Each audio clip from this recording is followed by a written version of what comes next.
This is the RAG Book, a multi-tenant software as a service knowledge base powered by Agentic RAG and AI agents. This is built around three core principles: security, performance, and flexibility. That means companies don't just upload data into a system like a chatbot, they connect their entire ecosystem: APIs, internal tools, documents, databases.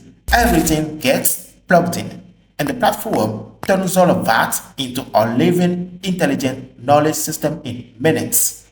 The real problem it solves. Today, building a proper RAG system is expensive, complex, fragile, and constantly evolving. You don't just build it once. You need engineers continuously tuning, chunking strategies, embedding models, retrieval logic, ranking algorithms, prompt pipelines, evaluating systems. Because models evolve fast and retrieval quality decays even faster. So in reality, most RAG systems silently become outdated. The RAG book fixes that. It turns RAG into a managed, self-improving system instead of a one-off engineering project.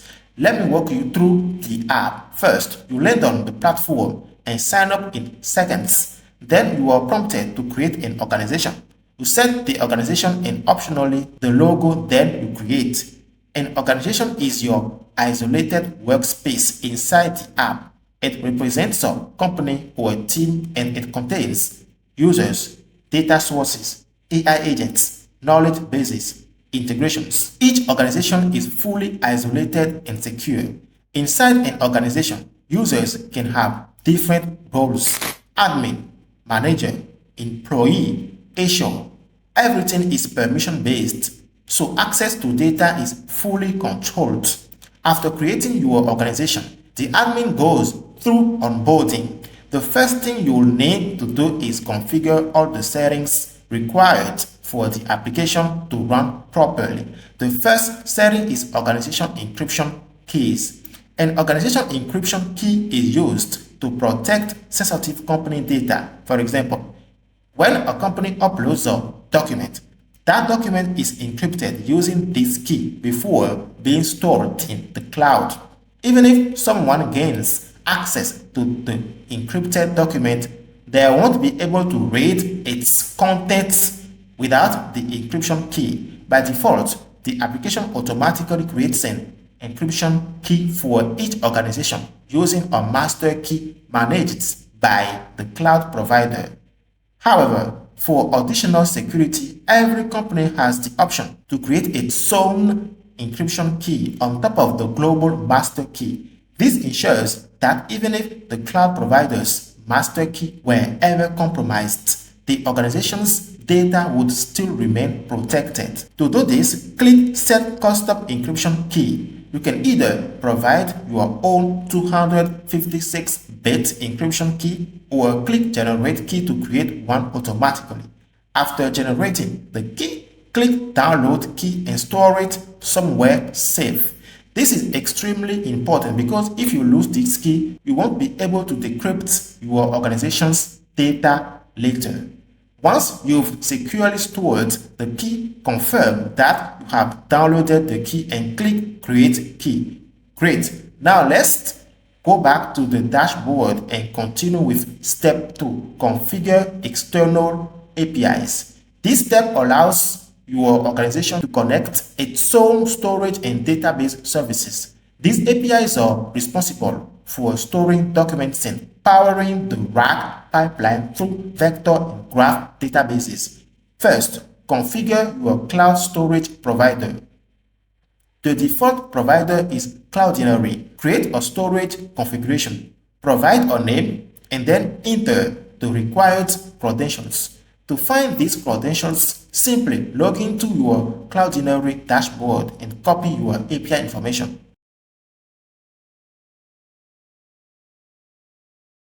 Here, you can already see your Cloudinary cloud name. Copy it, then click API keys and click Generate New API keys. During the registration process, enter your details and select Master Admin as your role. This role provides full access to manage your Cloudinary resources and settings. Once your account is created, navigate to your dashboard. Here you will find API public key and API secret key. Copy and save both keys securely. Next, we need to create an upload preset. Navigate to the Upload Presets page. Click the Add Upload Preset button. Fill out the form. Enter a name for your upload preset. Under sign-in mode, select Unsigned.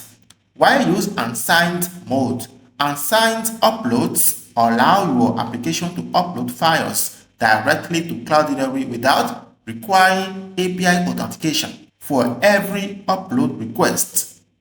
This simplifies the upload process and is ideal for client-side uploads while still allowing you to control uploads through the preset configuration. Make sure to save the upload preset name and then provide the preset name into the app.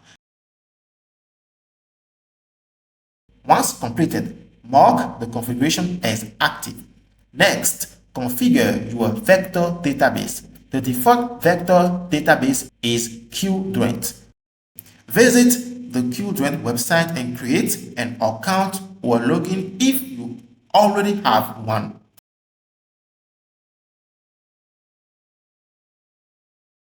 During onboarding, Qdrant may ask for additional information such as your company name, your role, what you're building, and how you plan to use Qdrant. Complete these details and continue. Once you're logged in, you will be redirected to the Qdrant dashboard. Click Create Cluster and complete the setup form. Enter a name for your cluster. For cloud provider, select AWS. For region, select UX. Our application uses Neon as the primary database provider, and the database infrastructure is hosted on AWS in the UX East region. By deploying Qdrant in the same cloud provider and region, network latency is reduced, data transfer between services is faster, overall application performance improves, response times for vector searches become more consistent, cross-region data transfer costs can be minimized. Keeping related services geographically close to each other is a common best practice for production applications.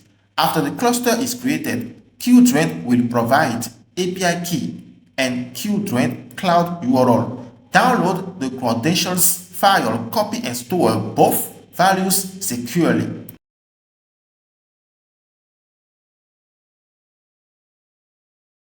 Then provide Qdrant URL, Qdrant API key. The collection itself will be created automatically by the application. For graph databases, the default provider is Neo4j. Create a new configuration and provide Neo4j URL, username, and password. You can get these values when creating an account and deploying a database instance on Neo4j. During the onboarding process, provide information about yourself and your company. Neo4j uses this information to better understand your use case and customize your experience. When creating your instance, select AWS as the cloud provider. Select UX East as the region. Choose the free plan to get started. The free plan is sufficient for this project and allows you to explore Neo4j's graph database capabilities without any costs. After completing the setup, create your first Neo4j instance. Once the instance is created, Neo4j will automatically generate username and passwords. Copy these credentials and save them securely. Neo4j also provides an option to download the credentials file, which is recommended for future reference. After your instance is ready, continue to the dashboard. Click Connect. Select Query. Click Explore.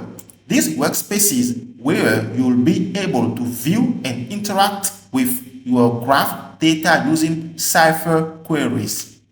To access additional account credentials from the correct URL, navigate to /account, open the Credentials tab. There is currently no direct shortcut from the query workspace to this page, so manually navigating through the URL is often the quickest option.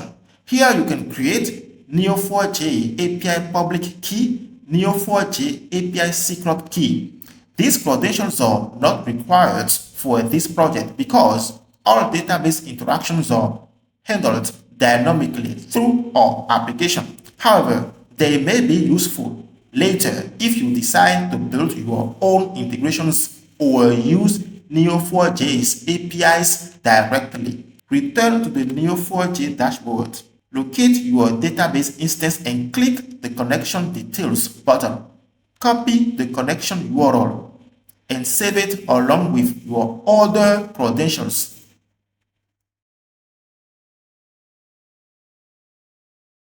Once all configurations are active, return to the dashboard and refresh the setup checklist. Then move on to the next step, organization setup. This section allows you to configure your organization's AI assistant behavior, branding, and available features. By default, organizations use the free module provided by the platform. This means you don't need to provide your own LLM API key. The default module is used for all AI requests. If you want to switch to models such as GPT, Gemini, or Claude, you need to upgrade your plan.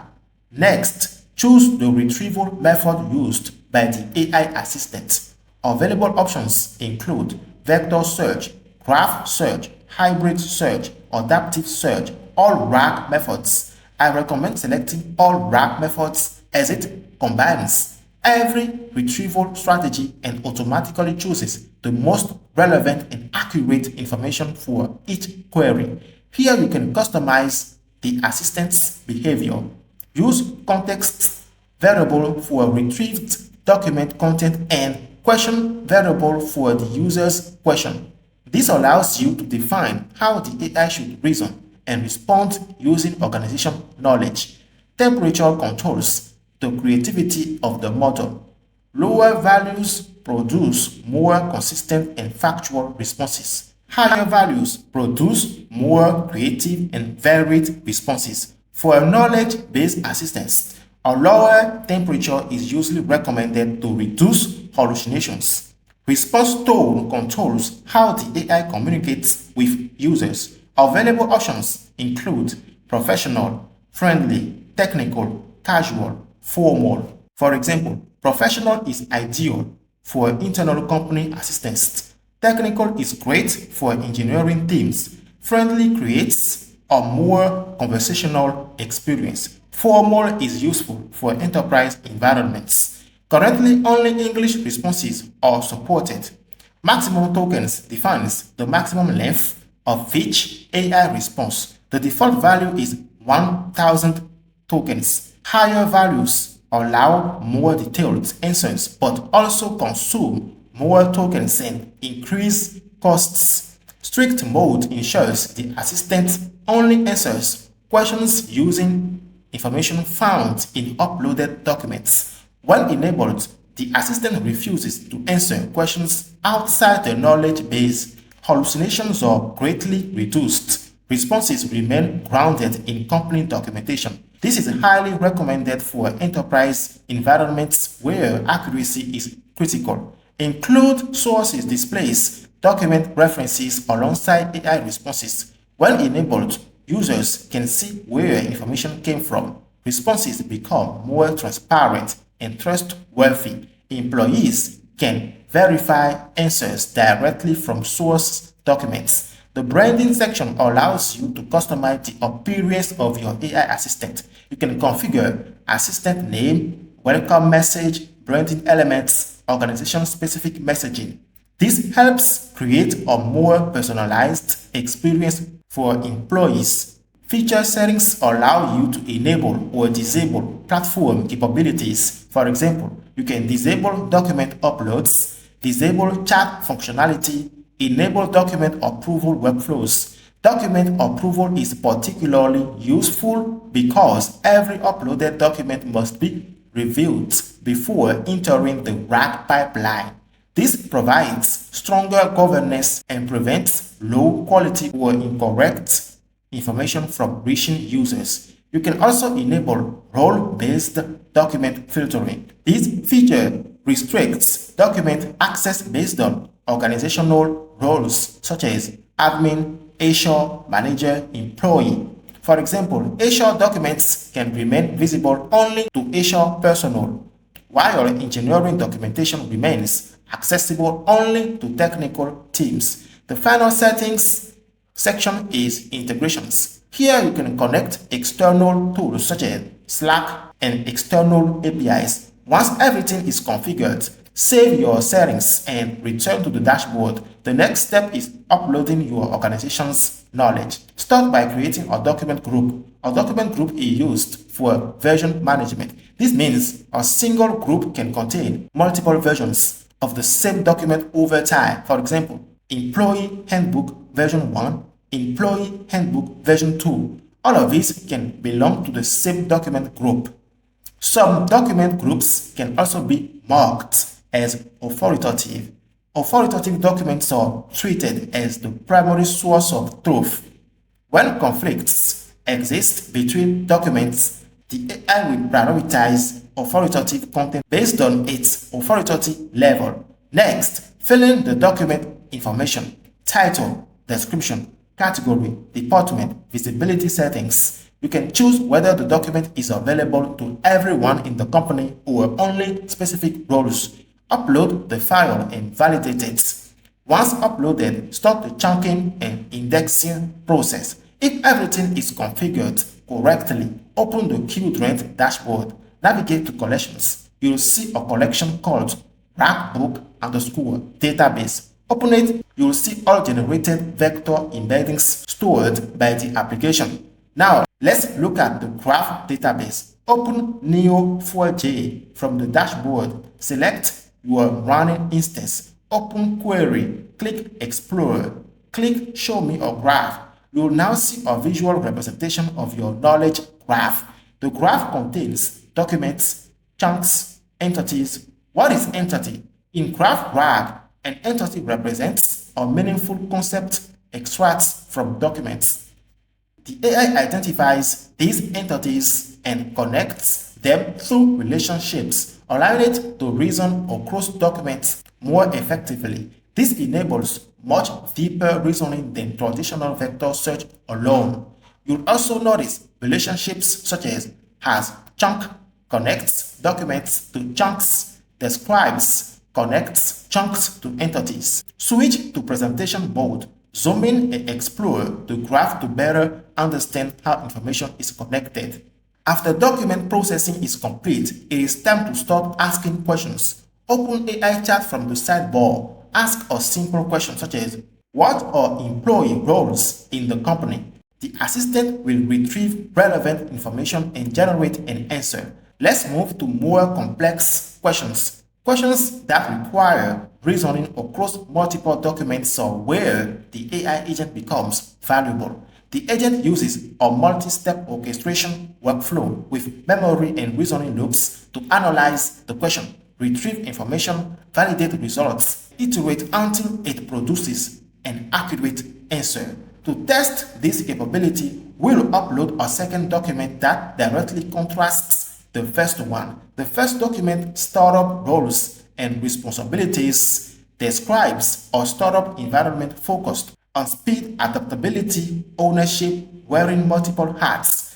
The second document, corporate roles and responsibilities, describes an enterprise environment focused on scale, specialization, stability, risk mitigation. These two documents represent completely different business philosophies. Now compare the scope of responsibility, day-to-day focus, and risk tolerance of a startup CTO versus an enterprise VP of engineering based on the provided documents. Without the AI agent enabled, a traditional RAG pipeline will often struggle because it must retrieve information for multiple documents, recognize that CTO and VP, engineering or related but differently named roles, build a comparison framework, synthesize information into a structured answer. With the AI agent enabled, the system can reason through these steps and produce a much more accurate response. As an administrator, you can monitor AI usage directly from the dashboard. You will see metrics such as total queries, total tokens used, average tokens per query. You can also apply filters to analyze usage over different periods. Managers can also manage organizational knowledge through the File Explorer. The File Explorer displays documents, categories, departments, visibility settings, access permissions.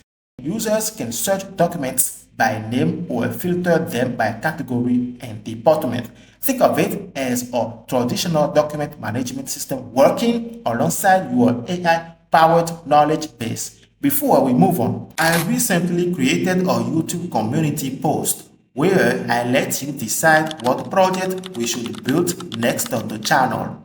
There were two big options. The first option was building a production-grade multi-vendor digital marketplace using technologies like Next.js, Next.js, AWS, Kubernetes, Terraform, and TurboRepo. This is the next step after the monolithic e-commerce app we built recently, and it is a great way to level up your full-stack skills towards a senior level. Instead of using AWS services one by one, you will be orchestrating everything using infrastructure as code, just like senior DevOps and cloud engineers do in production environments. And as many digital platforms that sell digital content like game keys, gift cards, subscriptions, and other digital goods, the goal would be to design a system that can scale to more than 1 million active users per day. The second option was building a multi-tenant agentic RAG software as a service platform, a system where companies can create their own AI-powered knowledge base in just a few minutes. And honestly, the response was amazing.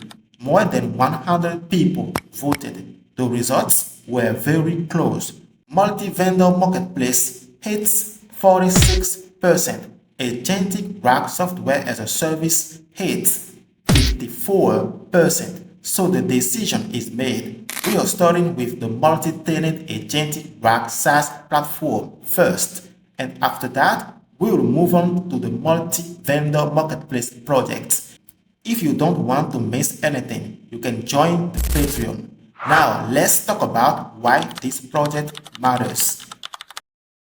In 2026, almost every company needs one thing, a knowledge-based system. Think of it as the company's internal brain. It stores everything the company knows, including product documentation, internal processes, engineering knowledge, customer support information, business insights.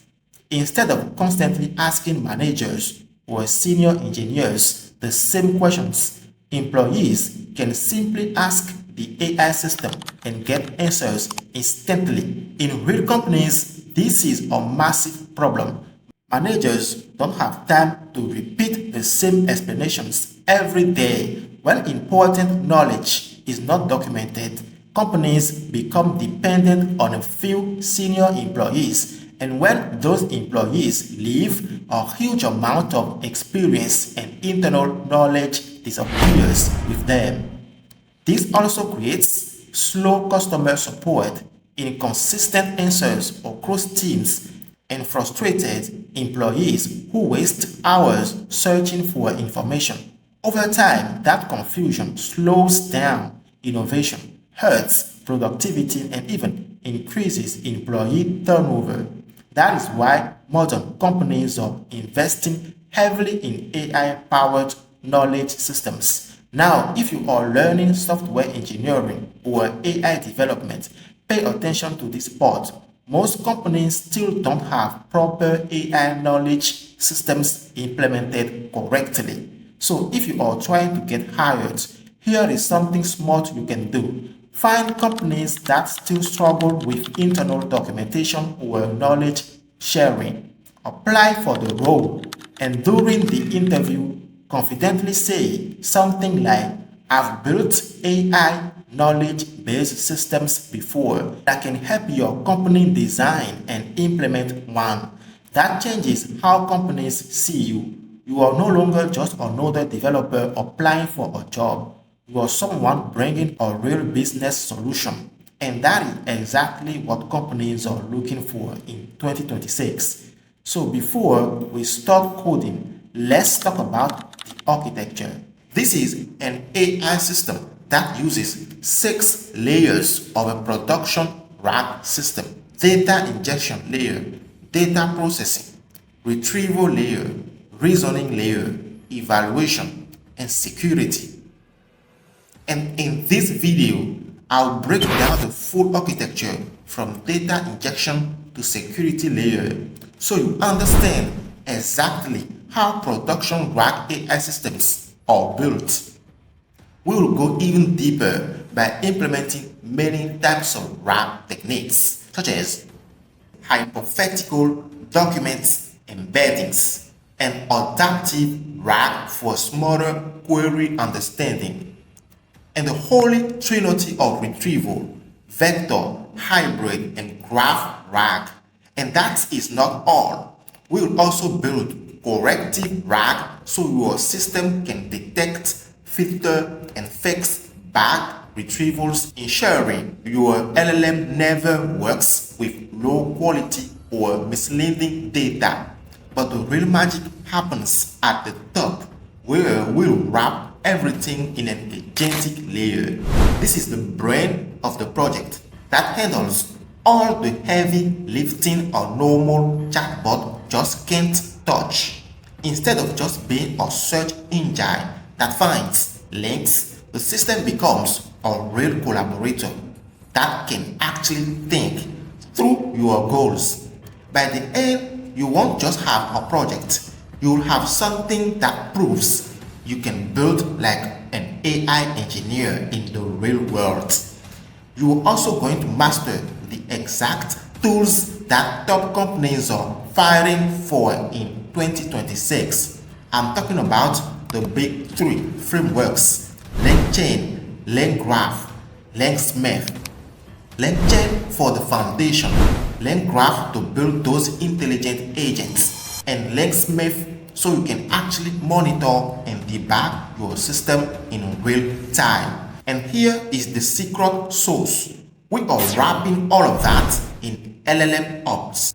Currently, only the top 1% of developers are building AI systems with a true LLM Ops mindset.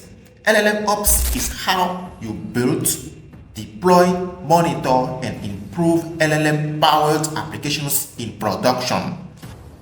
Unlike traditional software, AI systems are non-deterministic and uses LLMs that might hallucinate. LLM Ops provides the necessary reliability, security, and cost control guardrails to ensure the system remains accurate, safe, and financially viable at scale. If you are a solo founder using AI tools to build your MVP, pay close attention. Dropping this architecture into your own product today is the difference between a successful launch and a $25,000 nightmare 6 months from now, when you have to hire an AI engineer to fix a broken and unscalable mess. With that said, are you ready to build something real? Let's dive in.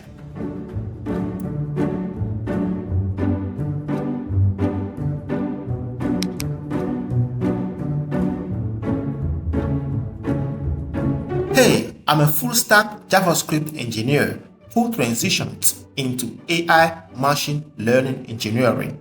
During this transition, I realized that moving into AI is not only about learning models or frameworks. What really helps you stand out is combining your existing engineering experience with practical AI projects that solve real business problems. That is why I built this project.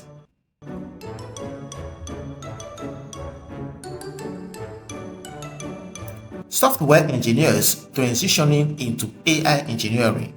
If you are a software engineer looking to transition into AI engineering and stand out in the market, you need two things: strong experience from your previous engineering fields, one or two solid AI projects that solve real business problems. Building real projects is one of the fastest ways to demonstrate AI skills, gain practical experience, and differentiate yourself from other candidates. Your previous engineering experience is not something to replace. It becomes your advantage when combined with AI. AI engineers who want to master RAG. If you are already an AI engineer and want to strengthen one of the core AI engineering skills, this project is also for you. RAG, Retrieval, Augmented generation has become one of the most important and in-demand skills in AI engineering. Many companies building AI products rely on RAG systems for knowledge retrieval systems, AI assistants and copilots, internal company search tools, document-based AI applications. Mastering RAG is become a key skill for AI engineers building production AI systems. This project gives you practical exposure by building a real-world AI application instead of only learning the theory. We are going to split this project into two major parts. Part 1: Backend and AI infrastructure. This is the foundation of the entire system. Before building beautiful dashboards or chat interfaces, we need a backend that is reliable, scalable, secure, and capable of running complex AI workflows in production. Because building a real AI product is not just calling an API, it is designing an entire intelligent system. Step 1: Database architecture. The first thing we'll build is the data foundation. We'll design a proper PostgreSQL architecture with multi-tenant support so multiple organizations can securely use the same platform. That includes tenant isolation, workspace architecture, conversation storage, AI memory persistence, usage analytics, vector storage namespace, metadata relationships, scalable indexing strategies. We'll also structure the database for long-term scalability so the system still performs well when thousands of users and millions of embeddings are added. Because bad database design kills AI products very fast. Step 2: Authentication and multi-tenant security. We'll implement enterprise-grade authentication and access control, not just login and sign up. We'll build a real SaaS authentication architecture with GWT authentication, organization workspaces, RBAC, role-based access control, protected APIs, tenant isolation, session management, API key security, rate limiting. This is what prevents one company from accessing another company's data, and this is the kind of infrastructure real software as a service products need before they can even onboard serious customers. Step 3: Knowledge-based pipeline. Once the core backend is ready, we'll build the knowledge injection pipeline. This is where raw company data gets transformed into AI searchable intelligence. We'll implement file processing, document parsing, intelligent chunking strategies, embeddings generation, metadata extraction, vector indexing, semantic search optimization, retrieval optimization. The goal is to build a system capable of understanding PDFs and internal company knowledge at scale. Because the quality of your RAG system depends heavily on how good your injection pipeline is. Step 4. Agentic RAG engine. Now comes the real AI infrastructure. Instead of building a simple chatbot, we'll create an agentic RAG system capable of reasoning, planning, tools usage, and multi-step execution.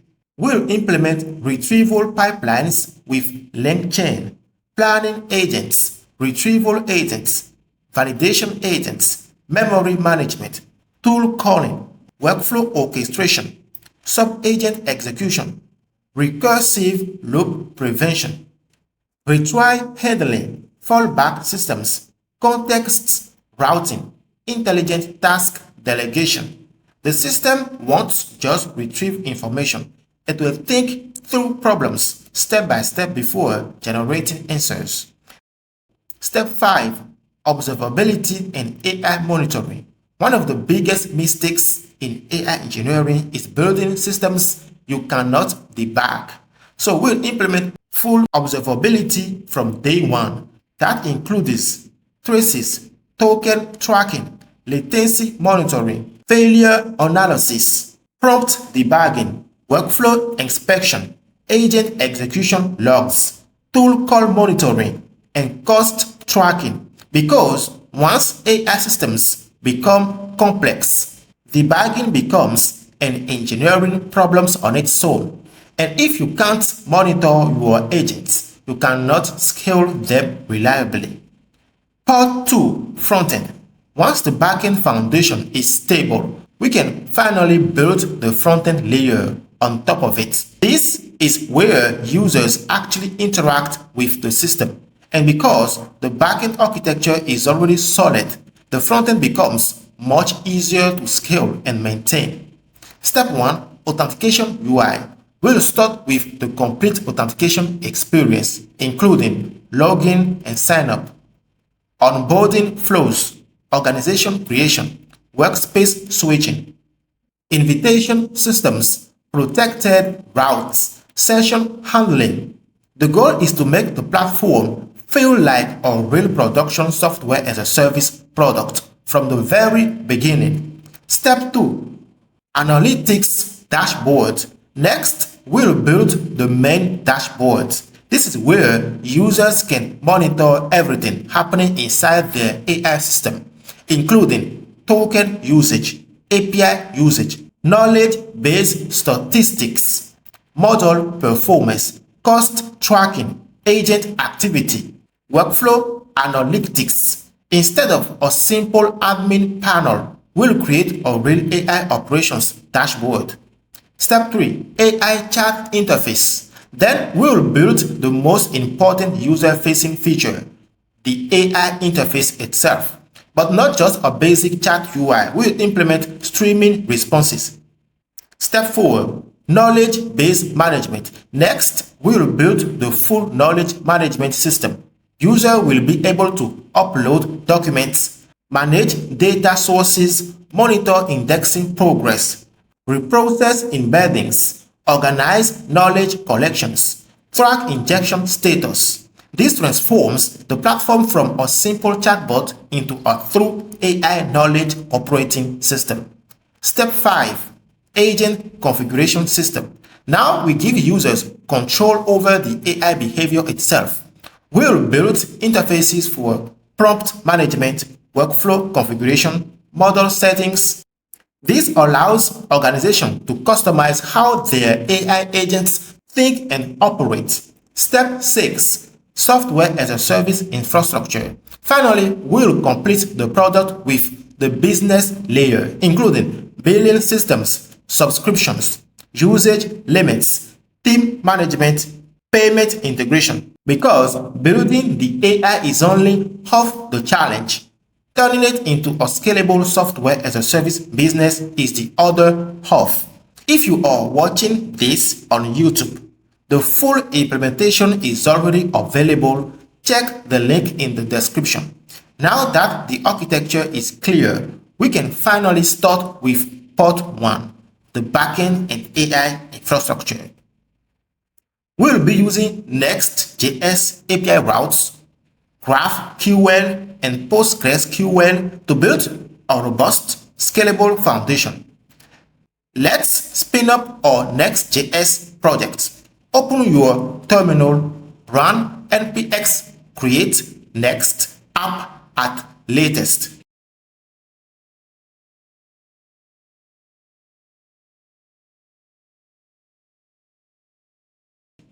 Type in your project folder name and hit enter.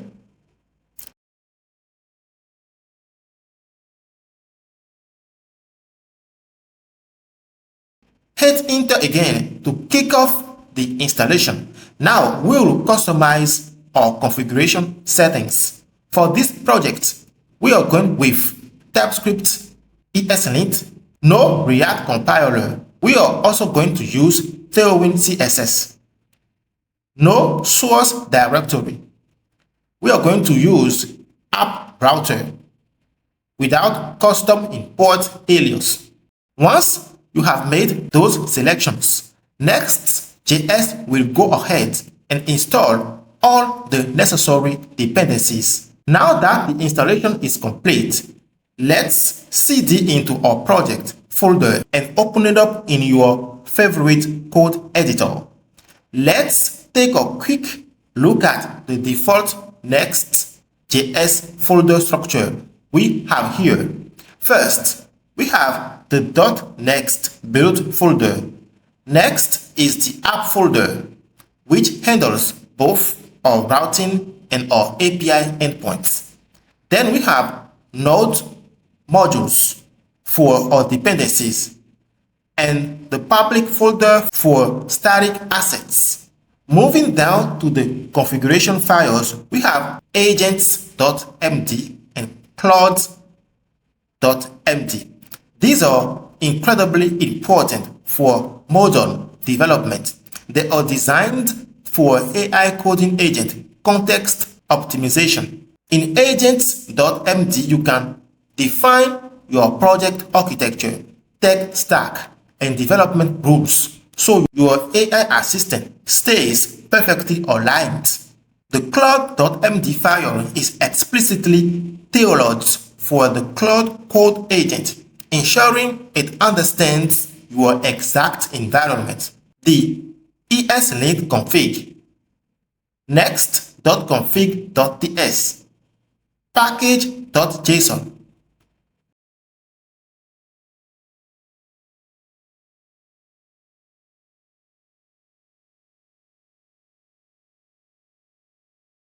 tsconfig.json and Tailwind files. Great. Next up, we need to design and set up our database schema. To do that, we'll be using Prisma ORM.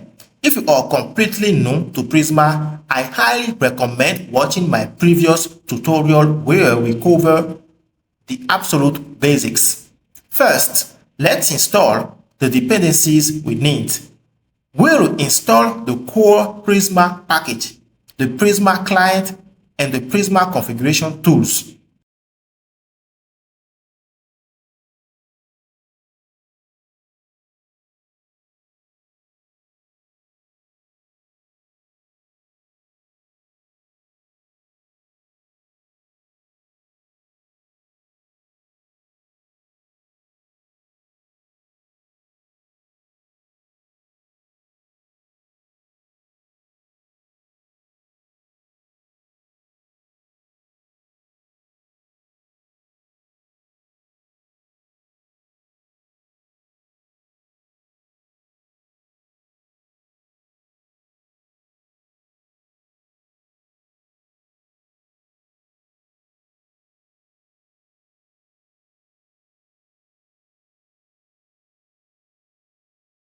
If you check the package.json, you'll see we are using Prisma version 7, which is the latest release. Make sure you are locked into version 7 as well to avoid any unexpected breaking, changes or errors down the line.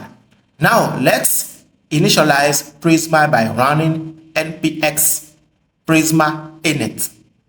This initialization command automatically creates two important resources for us. First, it creates a Prisma folder at the root of our project containing the schema.prisma file. This file is the single source of truth.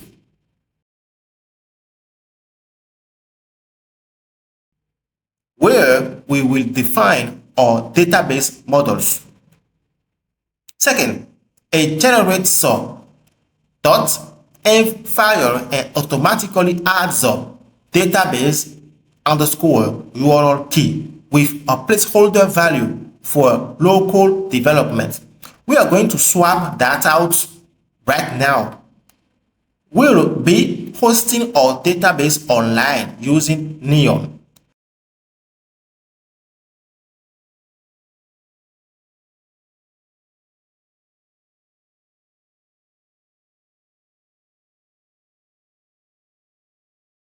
Head over to the Neon console, log in and create a new project. Give it a name. And let's create a new branch specifically for development.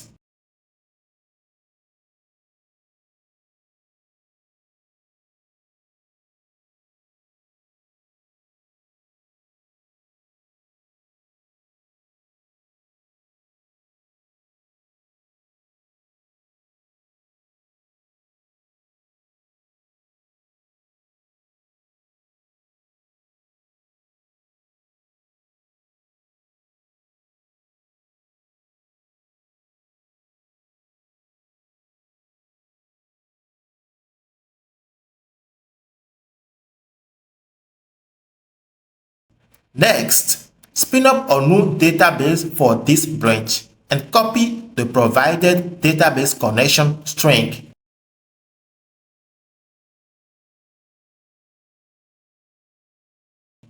Take that string, head back to your code editor and paste it right into your database underscore URL inside the .env file.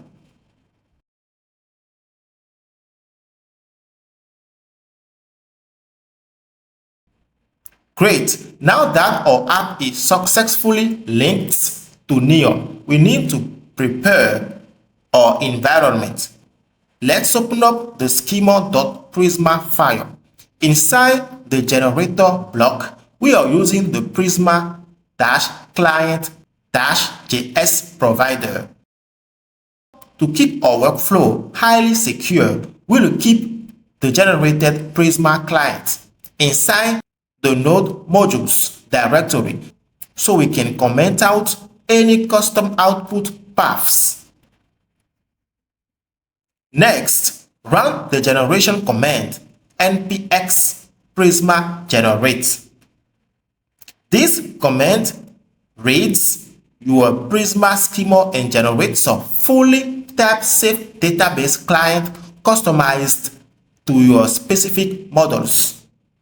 It injects this client directly into your node modules folder under at prisma/client, giving you complete autocomplete in your editor.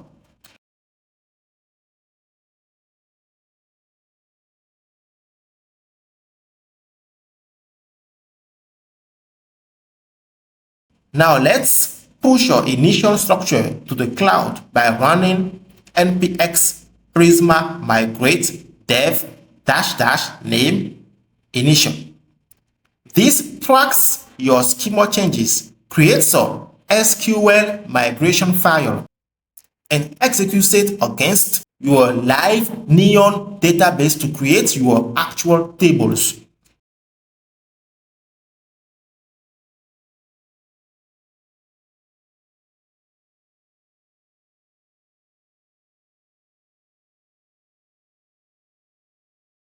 If you jump back to your Neon database dashboard and head over to the Tables section, you will see a brand new system table called _Prisma_migrations.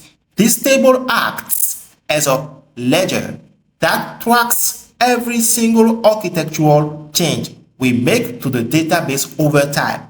Now that our infrastructure is live, let's map out our actual database schema. Before we write the code, let's look at a high-level overview of how the data flows between our organization table, our user table, and the rest of our system. Everything starts when a company joins the platform. The company becomes an organization inside the system. At this stage, the organization profile is created and becomes the container for everything that follows. This organization will own users, documents, AI settings, analytics, billing, security information. The key idea is isolation. Every organization has its own workspace, completely separated from others. Think of it as creating a dedicated digital knowledge environment for each company.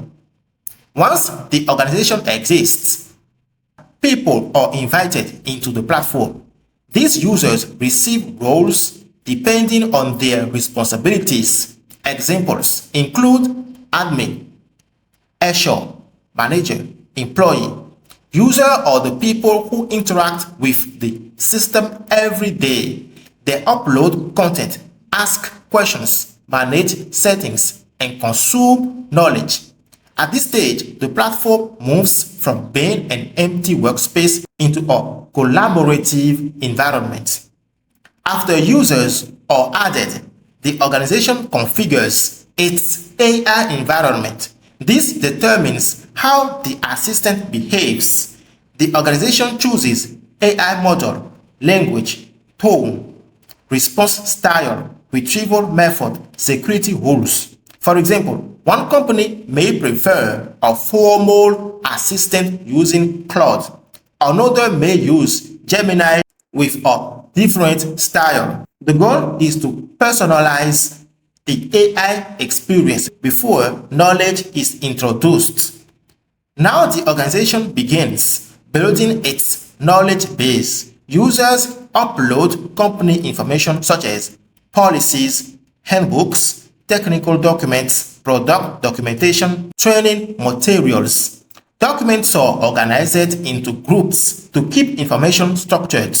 At this stage, the platform transforms from an empty AI system into a knowledge repository. After documents are uploaded, automatic processing begins. The platform cannot immediately use raw files. Instead, it runs a processing pipeline. This includes extracting text. Next, documents are transformed into AI-ready knowledge. Large documents are split into smaller sections called chunks. These chunks are converted into embeddings, which allow semantic search. Instead of searching by exact keywords, the AI understands meaning and context. For example, a user asks, "How many vacation days do employees receive?" The system finds the relevant policy section even if the exact words are different. This is the intelligent layer of the platform. Now users can interact with the assistant. Users create conversations and ask questions naturally. Examples: where is the onboarding guide? The AI retrieves relevant knowledge and generates responses. The platform becomes an intelligent assistant connected to company information rather than a simple chatbot. As users interact with the system, analytics are generated automatically. The platform tracks usage, queries, active users, processing activity, AI cost. This helps organizations understand adoption and measure value. Leaders can answer questions like, How much is AI being used? Which teams are active? What is our cost this month? Once usage grows, billing and subscriptions become important. Organizations select plans according to their needs. Plans define limits such as users, storage, documents, AI usage. Billing systems manage subscriptions and payment automatically. Finally, the platform continuously protects and monitors activity. Every important action is saved. Examples: user logins, document uploads, configuration changes, subscription updates. Security keys and setup tracking help ensure compliance and protection. This layer guarantees traceability, governance, and trust. So now we are going to implement our database by creating what we call a database schema using Prisma ORM. But first, what is a schema? A schema is basically the blueprint of your database. It defines how your data is structured, how tables relate to each other, and what kind of data can be stored inside your application. When building a system, one of the most important things is having full control over your backend, because the backend is the core logic of your application. If you lose control over your backend, you lose control over everything: your users, your business logic, your data, and your entire platform. So what we are going to do is create every schema that maps to a table inside our database. Then later, as the application grows, we will be able to update and scale these schemas properly. The database architecture for the app is already designed, and here is the overall data flow of how the system is organized. We'll start by building the foundation schemas first: organization schema, user schema. Then we'll progressively move into configuration schemas, document management schemas, AI chat schemas, billing and subscription schemas, usage and analytics schemas, infrastructure schemas, security schemas, onboarding schemas. So let's start with the organization schema. The organization model is the foundation of the entire software as a service platform. In a multi-tenant system, every company using your platform is represented by one organization. For example, one company, one workspace, one team, all mapped to a single organization entity inside the database. This means the organization model becomes the root tenant entity of the entire system, because almost everything else will belong to an organization. We'll have users, documents, subscriptions, analytics, AI configurations, and conversations. First, we have the ID field. This is the primary key of the organization. Every organization inside the database needs a unique identifier, so the database can uniquely identify each row. The attribute ID marks this field as the primary key of the table. Then we use attribute default that takes CUID function. The default attribute means Prisma will automatically generate a default value whenever a new row is created. In this case, it uses the CUID function to generate unique IDs automatically. Now, why are we using CUID instead of auto-increment IDs? Because auto-increment IDs like 1, 2, 3, 4 can easily be guessed, but CUID values are much harder to predict, more secure, safer, and exposed on the front end, and better for distributed systems. Next, we have Clock ID. This field stores the organization ID generated by Clerk authentication. So when an organization is created inside Clerk, Clerk generates its own unique organization ID and we store that value inside our database. This means our application will use Clerk for authentication and organization management. Now, what is Clerk? Clerk is an authentication and user management platform that helps us handle sign up, sign in, session, organizations, multi-tenant authentication, user management without having to build all of that ourselves from scratch. The Clerk ID field also uses the attribute unique. What does attribute unique mean? It means this value must be unique across the entire table. In other words, one Clerk organization ID can only belong to one organization inside our database. The database itself enforces this rule automatically. Next, we have the name field. This is simply the organization name set by the user. The field type is string, which means it stores text values. Next, we have the slug field. The slug field is a URL-friendly version of the organization name. This field is mainly used inside URLs and routing.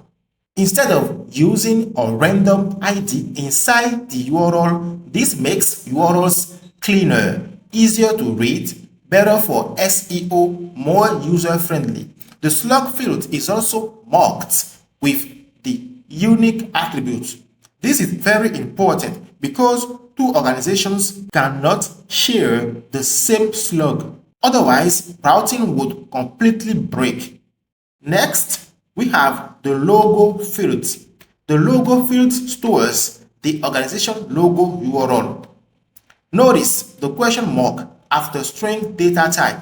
The question mark means the field is optional. Why? Because when a new organization is created, the user may not upload a logo immediately. So Prisma allows this field to contain null values. Next, we have the domain field. This field stores the company domain name. This field is also optional because not every organization may configure a custom domain during setup.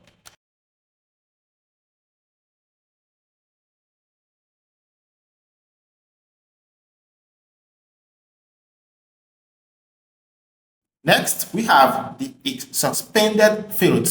This field also stores a Boolean value. It indicates whether the organization has been suspended by the platform.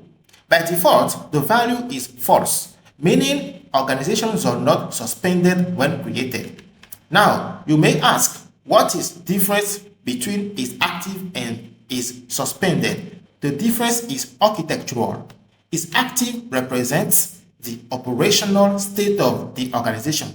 Is suspended represents an administrative restriction applied by the platform. Next, we have suspended at. This field stores the exact date and time when the organization was suspended. This becomes useful for audit systems. Since not every organization will be suspended, the field is optional. Next, we have suspended reason. This stores the reason behind the suspension. Next, we have deleted at. This field introduces a very important enterprise concept called soft delete. Instead of permanently deleting data from the database, we simply store the deletion timestamp. Finally, we have created at and updated at fields. The created at field automatically stores the exact date and time when the organization was created. The updated at field automatically changes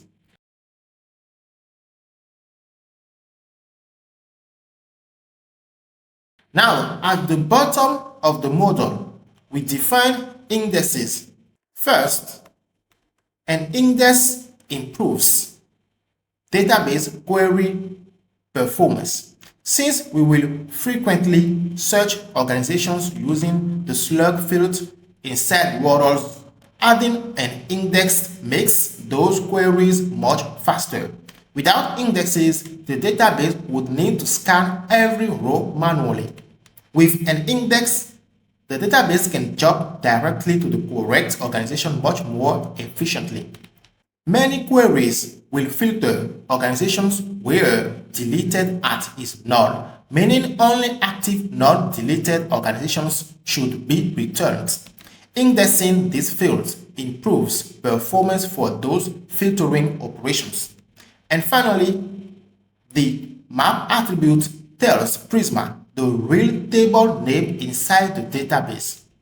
In Prisma, the model name is organization, but inside PostgreSQL, the actual table will be named organizations with X at the end. This helps keep database naming conventions clean while still allowing Prisma models to use readable naming convention. Now let's move on to the user schema. The user model represents every user inside the platform. In a multi-tenant software as a service application, users belong to organizations, which means every employee, admin, manager, or member inside a company will be stored inside this table. This schema is responsible for authentication mapping, user identity, permissions, organization membership, account activity. First, we have the ID field. Next, the clock ID field.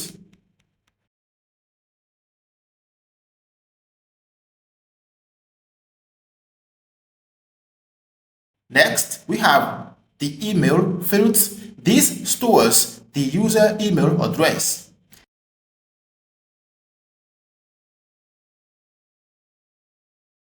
Then we have first name and last name.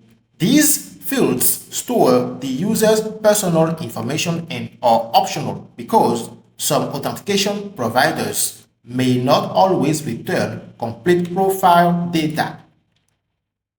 Next, we have image URL. This field stores the profile picture URL of the user. We have is platform admin. This is very important field architecturally. It determines whether the user is a platform administrator or a normal organization user. A platform admin is not the same as an organization admin. Platform admins manage the entire software as a service platform globally.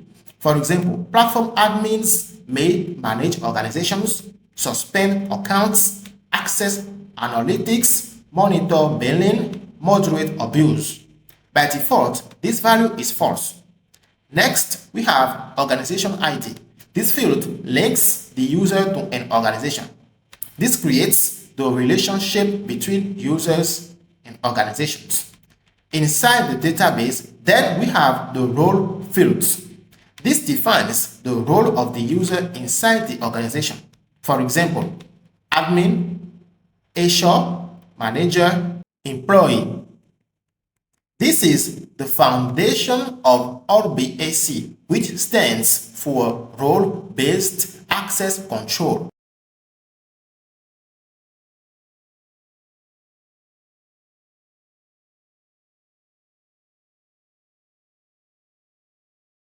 The default role is employee. Next, we have the department fields. This stores the department of the user inside the company. For example, engineering, marketing, HR, finance. This becomes useful later for filtering documents, permissions, analytics, organization structure. Next, we have is active. This controls whether the user account is active. Instead of deleting users directly, we can temporarily disable accounts safely. Next, we have last seen. This field stores the last activity timestamp of the user. It helps us track online activity, engagement, active users, session monitoring. Then we have deleted at, created at, updated at. Finally, we define indexes and constraints. The composite unique constraint between clock ID, organization ID, ensures the same clock user cannot exist twice inside the same organization. We can have many users with same clock ID or same organization ID because a user can be in many organizations and an organization can have many users. Never we can allow both a user in same organization twice. Then the composite indexed constraint between organization ID and role optimizes filtering users by organization and role. The email index improves authentication lookup performance.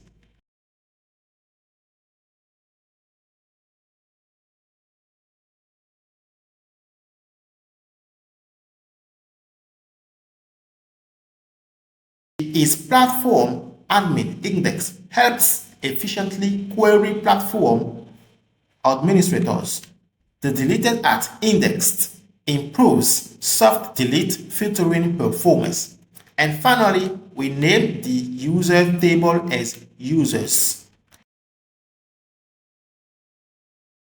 Now that the core fields are in place, we can define the relationship between users and organizations.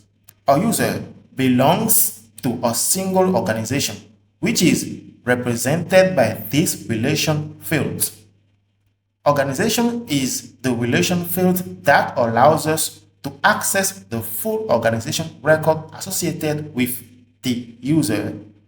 Organization tells Prisma that this relation points to the organization model. Field organization ID specifies that the organization ID column in the user table stores the forerun key. References ID tells Prisma that organization ID references the ID field of the organization table. On delete cascade means that if an organization is deleted, all users belonging to that organization will automatically be deleted as well. This helps maintain database integrity because one organization can have multiple users. We also need to inverse side of the relationship inside the organization model. This field represents a one-to-many relationship. One organization can contain many users. The user array type indicates an array of users associated with that organization. Prisma uses this field to let us easily query all users belonging to a specific organization. This query returns the organization along with all users that belong to it. The good news is that you usually don't need to create both sides of the relationship manually. A common workflow is to first create the relation on the user model. Then simply place your cursor on the relation, press Enter, and Prisma's language tools in VS Code will often generate the opposite relation field automatically. This saves time and ensures both sides of the relationship stay properly synchronized. Now let's move on to knowledge base tables. First table is document group. In a multi-tenant software as a service application, document groups belong to organizations, meaning they allow companies to partition, label, and manage access to groups of files. This schema is responsible for organization-level document categorization. First, we have the ID field. This is the primary key of the document group table. Next, the organization ID. This field links the document group to a specific organization, ensuring multi-tenant data isolation. Next, the key field. This stores a programmatic URL-friendly identifier or slug for the group. Next, the label field. This field stores the human-readable display name for the group. Description field. This is optional and stores a detailed summary of what types of documents belong in this group. Is authoritative. This determines whether this group contains official verified organizational records. An authoritative group represents the single source of truth for those specific documents. By default, this value is false. And when is authoritative is set to true in a retrieval augmented generation RAG system, those documents are prioritized over others. It forces the pipeline to prioritize these documents. Let's walk through a concrete example. Say an employee inside an organization asks a classic messy human question. What is the policy for taking maternity or paternity leave? Here is exactly how a basic RAG pipeline processes this query step by step, using or is authoritative flag to prevent a bad answer. Step 1. The second a user submits that text, your backend application intercepts it. It doesn't look at the database yet. First, it sends that raw string of text to an embedding model API like Gemini embedding 1. The model analyzes the text and converts it into a query vector, a long array of numbers that represents its exact semantic value. As you can notice, this is different than what you usually see in traditional database like PostgreSQL, and this is done through a process called vector embedding. A vector embedding is a way of turning real-world data like words, sentences, or images into a long list of numbers. Why? Because computers don't understand words, ideas, feelings, or nuance, but they do understand numbers such as 1 and 0. That's it. Everything else, text, videos, music, and AI is just a clever trick built on top of that math. Because computers only understand numbers, engineers have to figure out how to translate the human words into numerical systems. Then, after this translation is done, system run a semantic search against the vector database. A vector database is a traditional database, but instead of searching for keywords like what, policy, maternity, if we take the initial query, it searches for the underlying meaning, intent, or conceptual relationships behind those words. This kind of search is called semantic search. This is different than keyword search for traditional database like PostgreSQL. When the user says words like maternity, policy in a traditional database, if the system don't find this exact keyword, it will return nothing. But in a vector database, the system can search for concepts of family like synonyms. For example, the words live in the query maps the time of absence and short-term disability, or maternity, paternity maps closely to parental or adoption. The system can also search for distance, similarity. To understand how a vector database searches for similarity, it helps to stop thinking about words and start thinking about a grid system like a 2D map.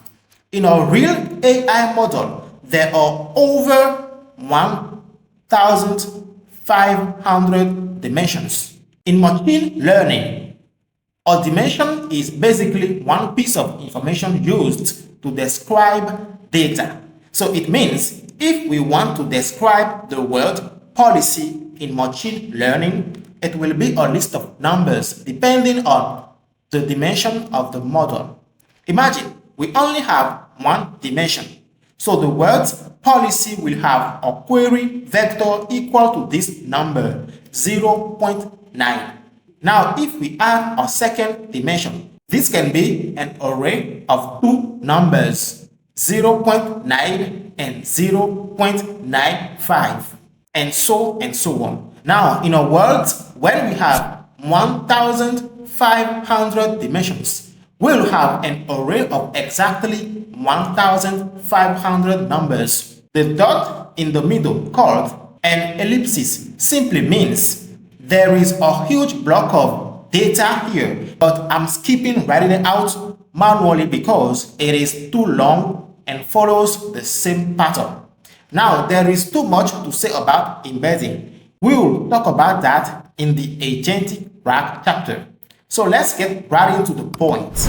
So when the system is doing semantic search, it retrieves chunks from completely different sources across the company workspace. A chunk is a small fragmented piece of text extracted from a larger document. When you upload a large file, like a 50-page employee handbook or a massive PDF manual, you cannot easily pass the entire document to a vector database or an LLM context window at once. It is too expensive, structurally inefficient, and introduces too much noise. Instead, you break that massive document into smaller, bite-sized sections. Those individual sections are called chunks. These chunks are also converted into embeddings and stored in a vector database ready for use at any time. During vector similarity search, the database compares the user's query embedding and the chunk embeddings using similarity metrics such as cosine similarity. At the end, the closest chunks are retrieved. For example, those chunks that have high mathematical vector scores. A similarity score is represented as a single number calculated from vector math. For semantic search, the most common representation is -1:1 when using cosine similarity.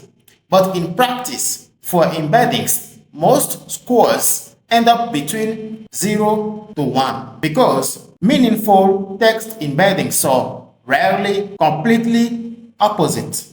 The closer the similarity score is to 1, the more relevant the chunk is to the query. Relevant means the meanings are closely aligned.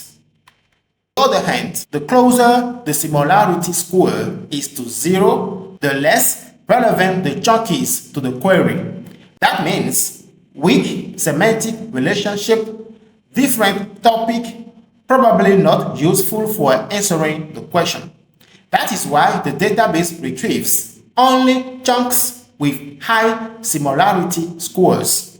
But instead of retrieving only one result, we can decide to retrieve the k most relevant results. The letter k is simply a number chosen by the developer. It can be 3, 5, or 10 chunks, ordered from most relevant to least relevant. If we select the top 3 most textually similar chunks, we might get chunk A with score 0.92, chunk B with score 0.88, and chunk C with score 0.85.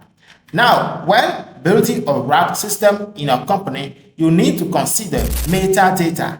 In semantic search, embeddings tell you what is similar, but metadata tells you what is allowed, where it comes from, and when or how it should be used. This is where semantic search becomes similarity plus rules. You combine vector similarity and the metadata filtering. Metadata filtering that represents rules. It allows you to filter chunks by metadata. You can have as much metadata as you want. For example, date metadata to filter results by recency.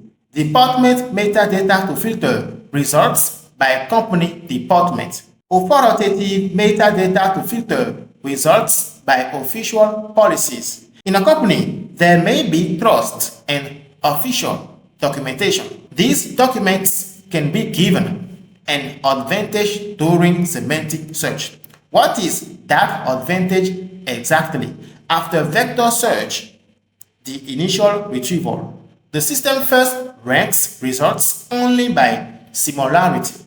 Then we can have chunk A at the first place, chunk B second place, and chunk C third place. If nothing else is applied, chunk A is ranked first. But if we introduce metadata, we can perform metadata re-ranking.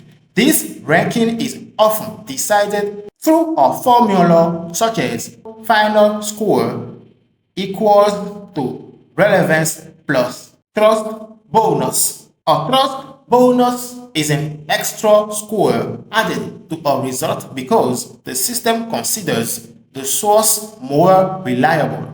This score is not fixed. It comes from system design and experimentation. The model learns how important authority is and assigns weights accordingly. As an example, the trust bonus could be 0.15.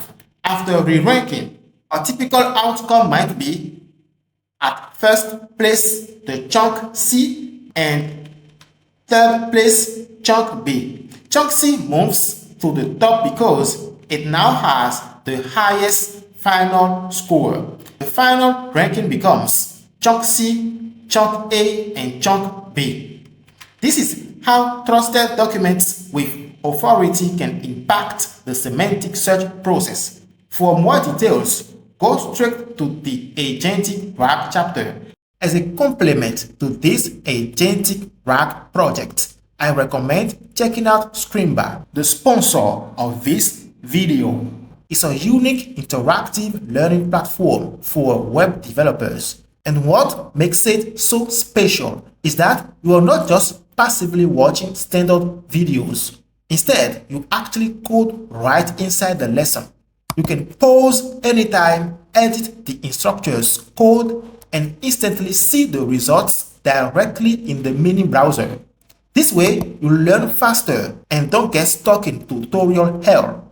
I especially recommend their Learning RAG course, where you learn how modern AI systems are built using Retrieval Augmented Generation, Embeddings, and vector databases. You can get 20% off Scrimba Pro using the link in the description, which gives you access to all courses and learning paths, including their AI, backend, and full stack paths. And if you are not ready for Pro yet, over 30% of their courses are completely free. Click the link in the description or scan the QR code on screen to get started. Now let's get back to the database schema. Next, we have authority level fields. This field assigns a numerical tier or rank to a group sensitivity. It is used for fine-grained permissioning and for ranking document search relevance. By default, it starts at 0. 0 means untrust content. 1 means internal notes. 2 means reviewed documentation. 3 means official product documentation. 4 means legal documents. Instead of using a simple trust bonus, we can use this formula. Final score equals vector score plus authority level multiplied by 0.05.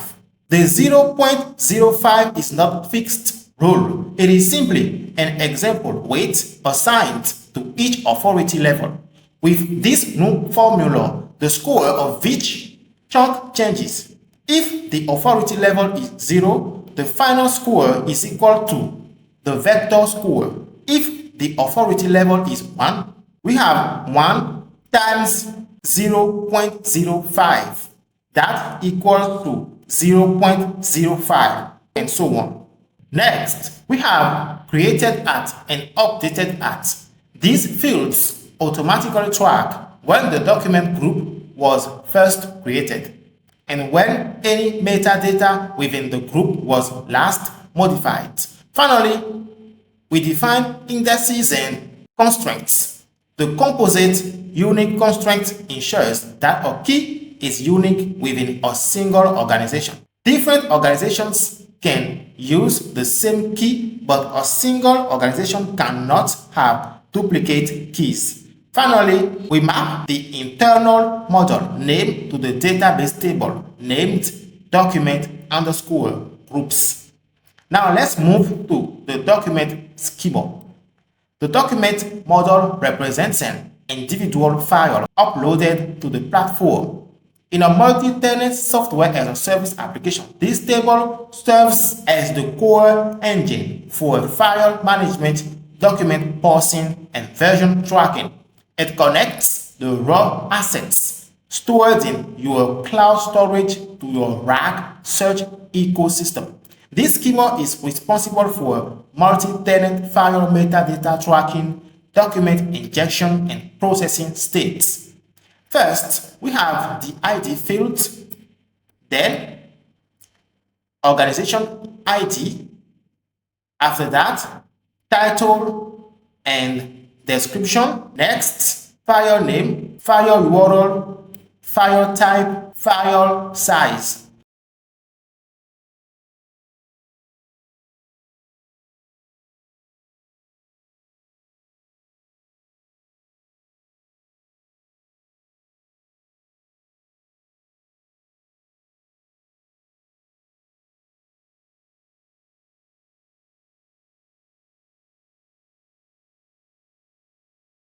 These fields track the physical asset details. File name, the original name of the file. File URL, the secure cloud storage link. File type or enum, such as PDF, docx, or TXT, such as PDF, docx, or TXT. File size, an integer representing the file size in bytes. Next we have is public, allowed, roles, and department. Is public determines whether everyone in the organization can view the document.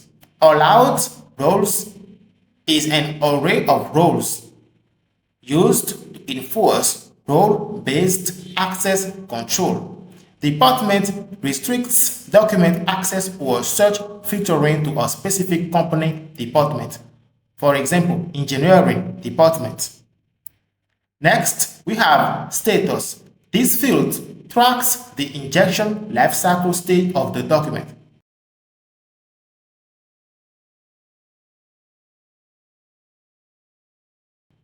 It can be pending, processing, completed, failed.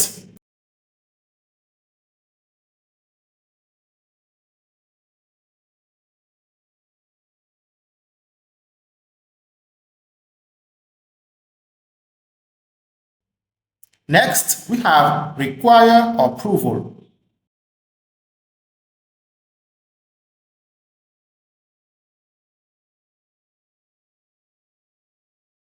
Is approved by ID, and approved at. These fields support enterprise compliance workflows. If require approval is set to true, the document cannot be added to the RAG vector store until an authorized manager that represents approved by ID marks is approved as true. Next, version. An integer that increments whenever an updated copy of the document is uploaded. Its latest indicates whether this row represents the active version.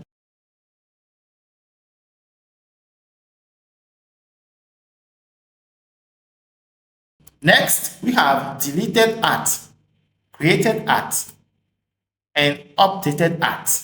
Deleted at fields implements soft deletes, allowing documents to be safely recovered or archived before permanent removal. Next, we have category. This is an enum. It can be company policies, financial reports. This groups documents by operational category.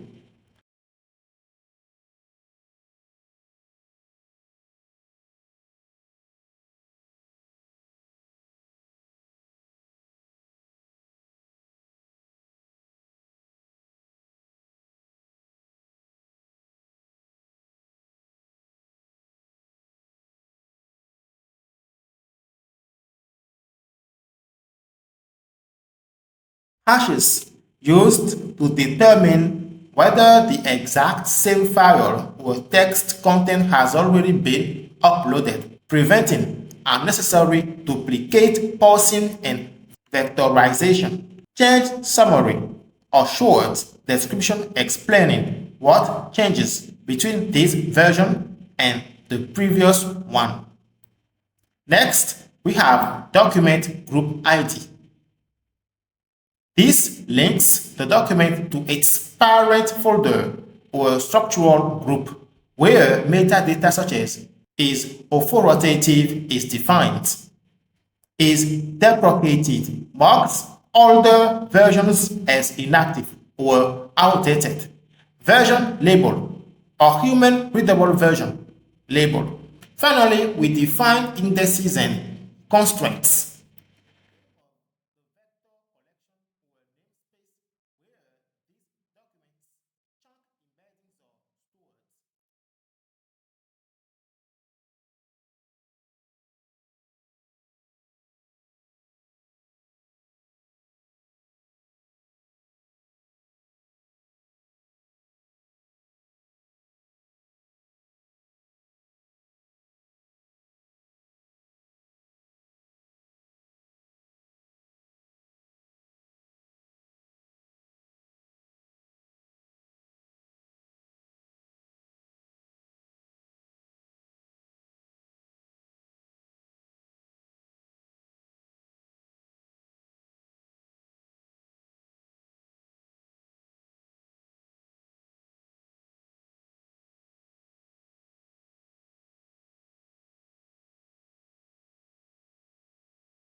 The composite unique constraint guarantees that two files cannot share the same version number within a single document group. Next, we have two performance indexes. Index on organization ID and status fields. Index on is public and approved by ID fields. Index on deleted acts. And index on document group ID and its latest fields. We can name this table as documents. Next table is document chunk. The document chunk model is a core part of the RAG pipeline. Its purpose is to store metadata about individual chunks that were extracted from a document and indexed into a vector database. The ID field is the unique identifier for the chunk record itself. The document ID field links the chunk back to its parent document, allowing us to know which document the chunk originated from. The chunk index field stores the chunk's position within the document.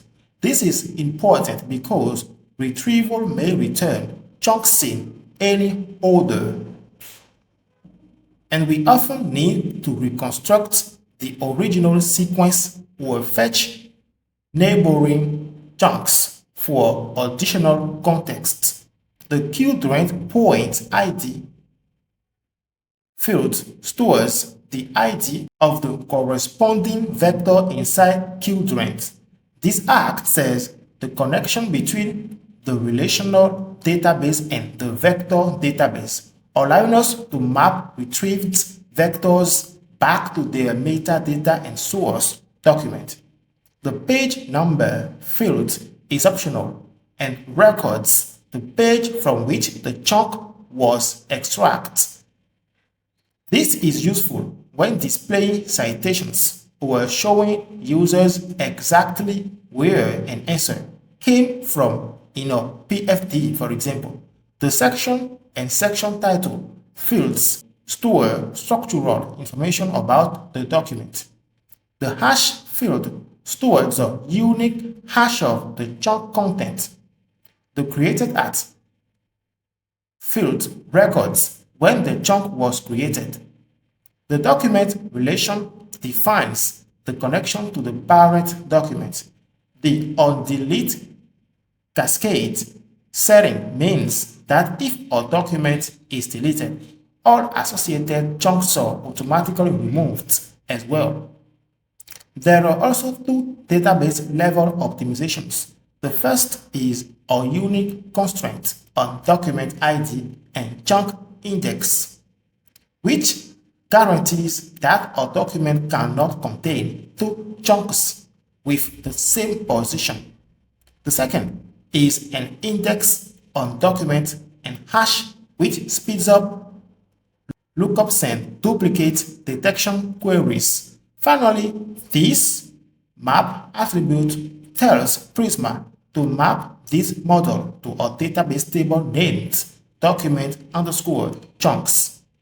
Now, let's move to the conversation schema. The conversation model represents a chat session between an individual employee and your AI system. In a multi-tenant RAG environment, this table acts as the structural container for your chat history. It allows users to return to past interactions, keeps track of session-level metadata, and provides essential parameters for multi-tenant data partitioning. This schema is responsible for strict separating conversations by customer organization and user ID. First, we have the ID field, then the organization ID and user ID. These two fields are critical for security and multi-tenancy. Organization ID ensures that conversations remain isolated within alternate boundaries. User ID is the ID for the user that initiates the conversation. Then we have title and summary. After that is active and is pinned. Message count. This integer tracks the number of messages contained within a specific conversation. Next, created at and updated at. Finally, we can define performance indexes. The composite performance index, organizational ID, and user ID is the workhorse behind the chat-related queries. This index allows the database to efficiently fetch all conversations belonging to a specific user within a specific organization, even when the database contains millions of records. Then the index on user ID. This index optimizes global user activity tracking, usage analytics, and background cleanup jobs that operate at the user level across multiple organizations. Finally, we map the model name to the database table named conversations. Message model represents the actual items inside that container. Every question an employee asks and every response or RAG system generates. In a production-grade AI platform, this table does far more than simply store text. It tracks API costs, token usage, performance metric, LLM generation contexts, and user feedback loops for continuous optimization. First, we have the ID field, then conversation ID. This foreign key links the message back to its parent conversation record. This establishes a one-to-many relationship where a single conversation can contain many messages. Next, the user ID. This is optional string that tracks who sent the message. It can be null because user prompts have an associated user ID. Next, we have the role. This enum field identifies who forwards the message. It typically maps to standard LLM role structures such as user, assistant, and system. Next, the content field. This field stores the raw text body of the message, whether it is a user's question or an AI-generated response. Next, we have model. This field stores the exact name of the AI model used to generate the response. It can be GPT-4o or Claude 3.5 Sonnet. Next, we have fields, input tokens, output tokens, and total tokens. These are critical metrics used to track token consumption for each interaction. They allow you to calculate the exact cost of a conversation and monitor enterprise-level API usage limits. Next, response time MS. This integer tracks how long the LLM took to generate a response, measured in milliseconds. It is a key performance metric for identifying latency spikes and monitoring the health of your AI infrastructure. Next, we have confidence. This field is optional and represents how confident the system was in its final answer. Depending on your architecture, this score may come from retrieval quality metrics, re-ranking systems, or custom evaluation pipelines. After that, sources fields. This is a JSON field designed to score structured metadata. In a RAG application, this field typically contains an array of the exact document chunk records used to generate the response. Next, fields, feedback rating, and feedback text. These fields captures user feedback and validation metrics. Next, created at.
Finally, we can define performance indexes. Index on conversation ID. Next, the index on user ID. This improves the performance of user-level analytics queries, such as tracking token consumption trends across all conversations associated with a specific employee. Finally, we can name our table messages.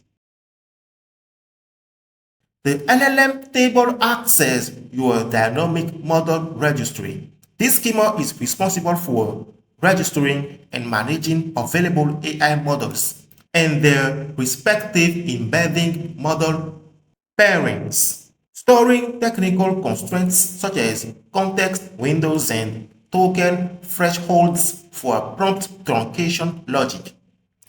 First, we have the ID, the primary key, then type, LLM type, with data type, LLM type, used for categorization. This allows the system to determine which models can handle chat workflows versus specialized background tasks. Field provider. This is the company or platform hosting the model infrastructure. Model name. This is the exact string identifier expected by the provider's API client. Description.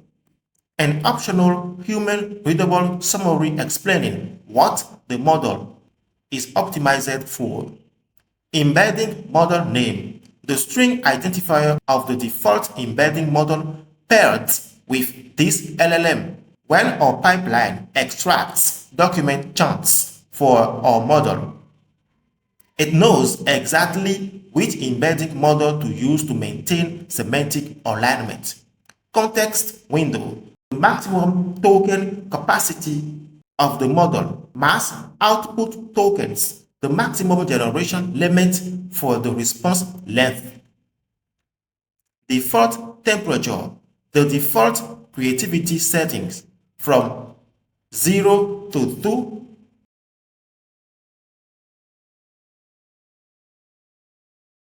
Supports streaming, a flag indicating whether our backend can leverage server sent events to stream responses back to our Next.js frontend in real time.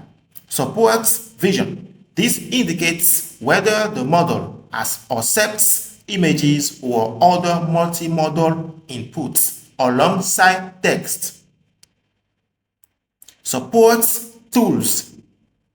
This is critical for agentic AI systems. This flag tells or orchestration layer whether the model can perform function calling such as invoking APIs, querying databases, or searching vector indexes. Input price low per million and input price high per million. They represent the low tier and high tier costs for every million input tokens. Output price low per million. Output price high per million. They represent the generation cost per million output tokens. Embedding price low per million. Embedding price high per million. The cost per million tokens processed by the embedding model. Token thresholds and optional warning limits. If our users assembled context approaches these thresholds, the application can proactively warn the user or apply a fallback pruning strategy before reaching the model limit. Is active. Allows you to instantly disable a model globally if a provider experiences a major outage without affecting the rest of the application. Then I set unique on provider and model name. This composite unique constraint guarantees database integrity. It ensures that duplicate configuration cannot be created for the same provider and model combination. Finally, we can name this table LLMs. Next, the company config table. This table serves as the control plan for multi-tenant AI behavior. The schema is responsible for tenant-level AI settings, RAG pipeline customization. First, we have the ID field,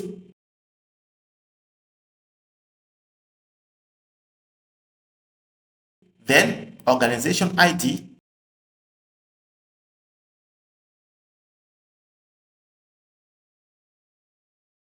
LLM ID. It references the default foundation model from the LLM registry that the organization prefers to use. Preferred RAG and enum field with a default value of vector. This allows the platform to switch between retrieval strategies such as vector, hybrid, and so on.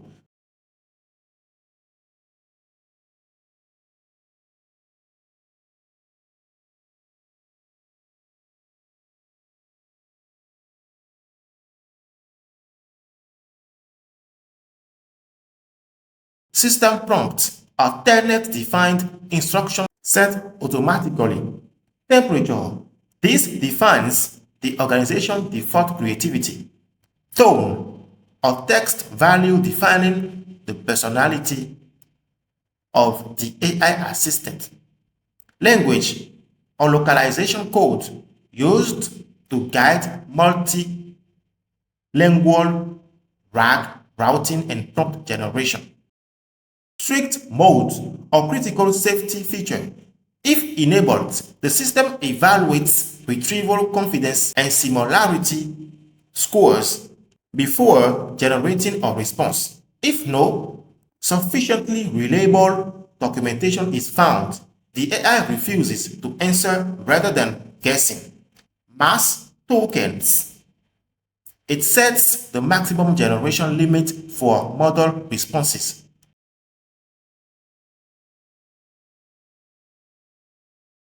Including sources. This determines whether document citations and page references are displayed to users.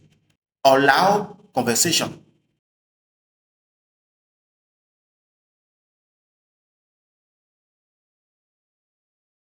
Require approval.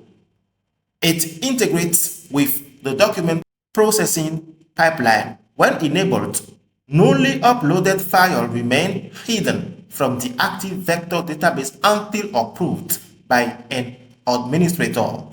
Role-based filtering. This enforces strict role-based access control. When enabled, document retrieval respects the user's role and the document's access permissions. Brand color.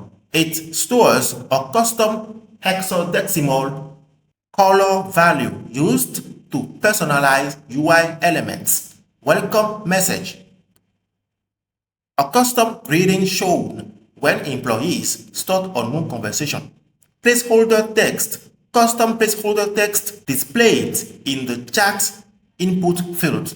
Slack enabled indicates whether the organization has connected its Slack workspace. Slack webhook, a secure URL used to send automated notification, compliance alerts, and workflow events into Slack.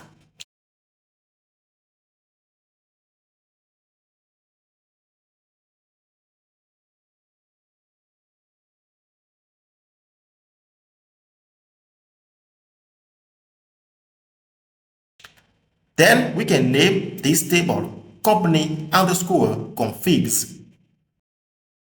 Next table is the processing job. The processing job table acts as your asynchronous injection tracker.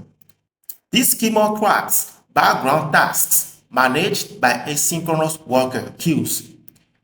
It handles state tracking, failure recovery, progress monitoring, and execution analytics. First, we have the ID, the primary key, organization ID, document ID, status, and enum fields representing the lifecycle state of the background job. It can be pending, processing, completed, or failed. Then, we have the field progress, an integer representing completion progress from 0 to 100.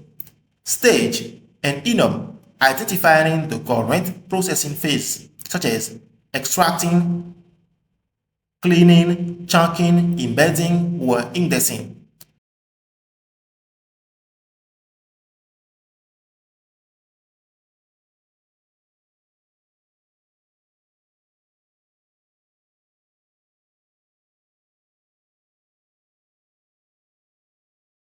Started at the timestamp indicating when a worker began processing the job. Completed at the timestamp indicating when processing was fully completed. Chunks created. This tracks the number of chunks generated from the source document.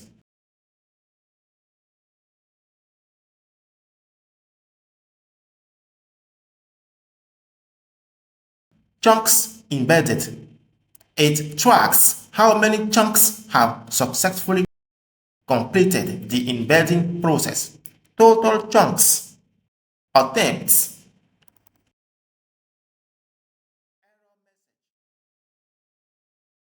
Max attempts.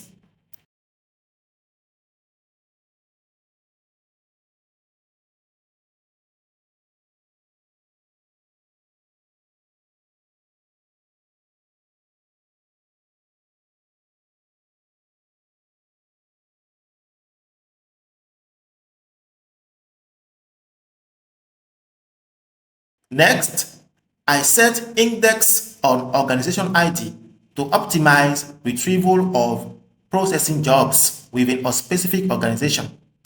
Index on document ID to help prevent race conditions and improve document level job lookups.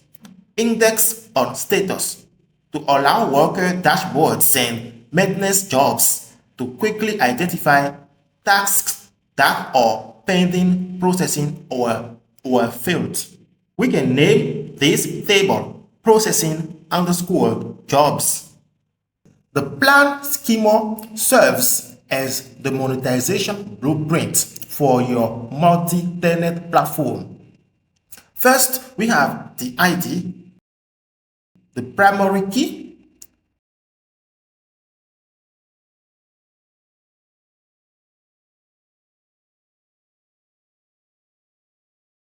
then title and enum field, defining the subscription tier. Example, free, pro, business.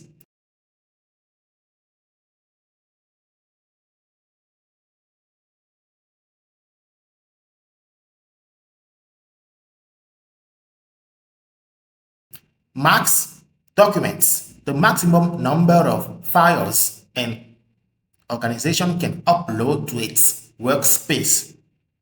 Max queries, the maximum number of AI queries users can submit during a billing cycle. Max storage megabytes, an integer defining the maximum storage capacity in megabytes that a tenant can consume. This helps keep storage costs predictable and controlled. Max users, the maximum number of employee accounts that can be provisioned within a single workspace. Allow integrations, a premium feature flag. When disabled, tenants cannot connect their accounts to external integrations such as Slack webhooks. Price USD cents.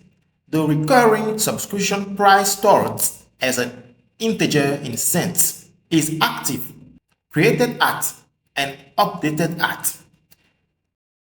Stripe price ID, the unique Stripe price ID associated with this plan.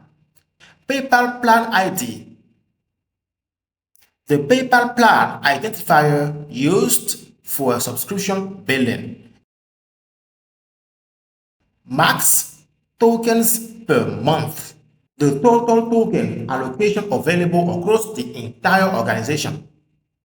LLM switch determines whether users can select their preferred AI model provider or restrict to a system assigned model.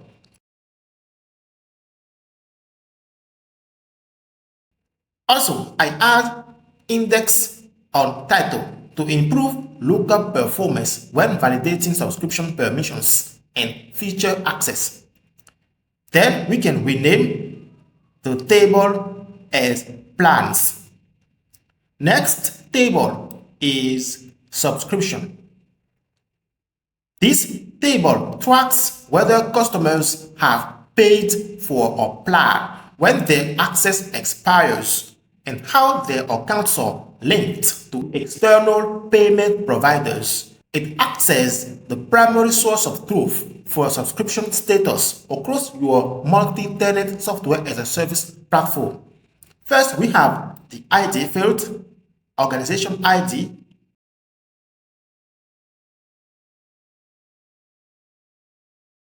Stripe subscription ID,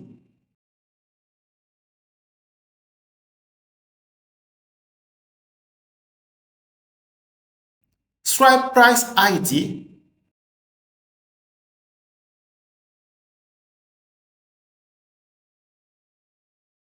Stripe current period end, Stripe cancel at period end,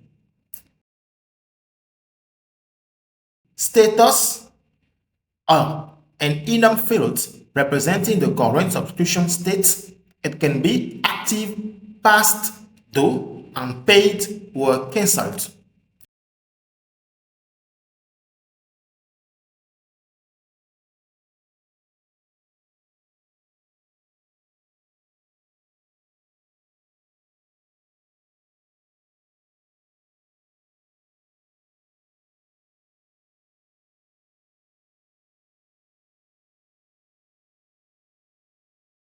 Billing cycle, an enum indicating the billing frequency. Example, monthly or yearly.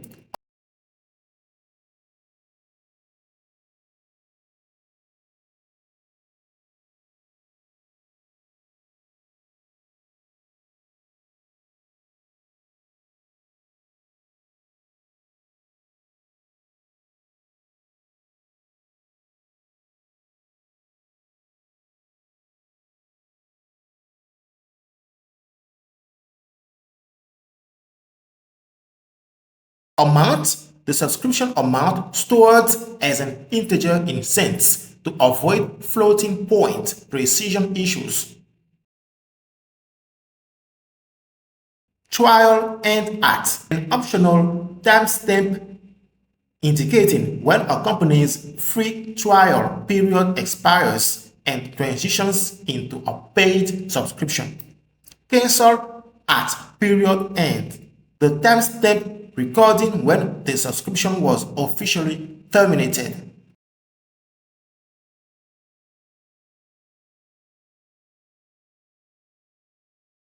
Plan ID,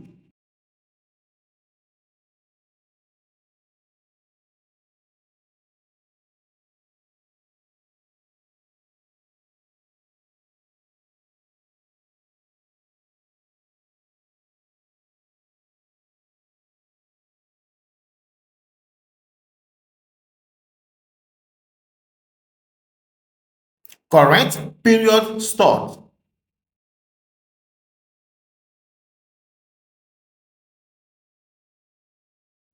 Current period end.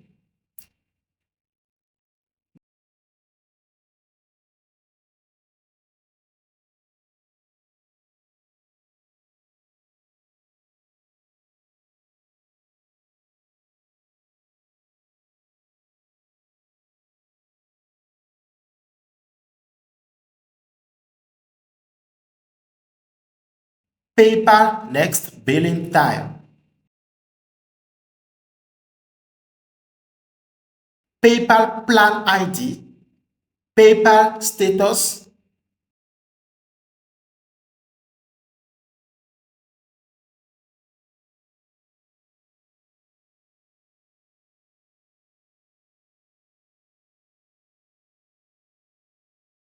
PayPal subscription ID. Provider and enum fields identifying the payment processor handling the subscription. It can be Stripe or PayPal.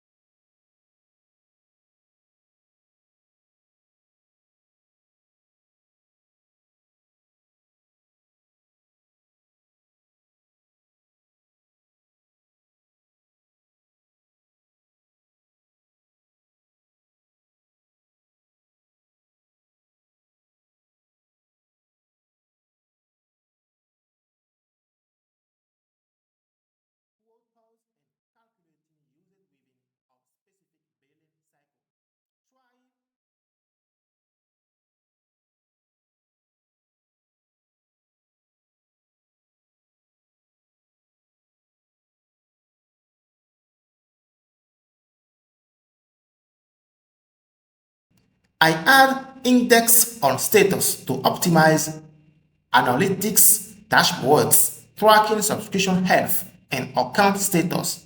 On provider to improve performance for migrations, maintenance operations, and provider-specific reporting. Index on current period end to support background automation tasks such as subscription renewals and expiration checks. Then we can name this table subscriptions. Next table is usage analytics. It implements a lightweight data warehousing pattern inside your relational database.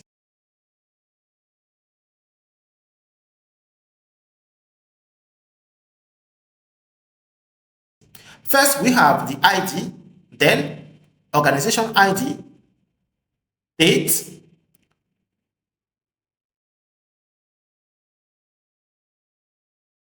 month,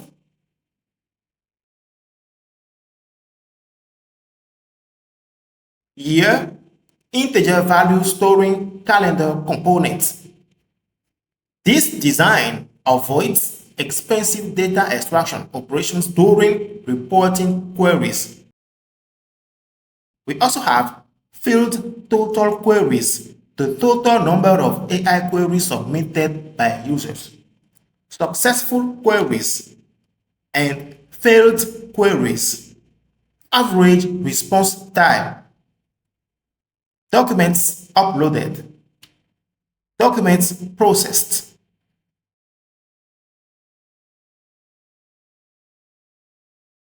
and documents fields. Active users, the number of unique daily active users. New conversations, the number of new conversations created during the reporting period. Total messages, total tokens used. Estimated cost cents. This is a calculated value representing estimated API costs. Input tokens used. Output tokens used.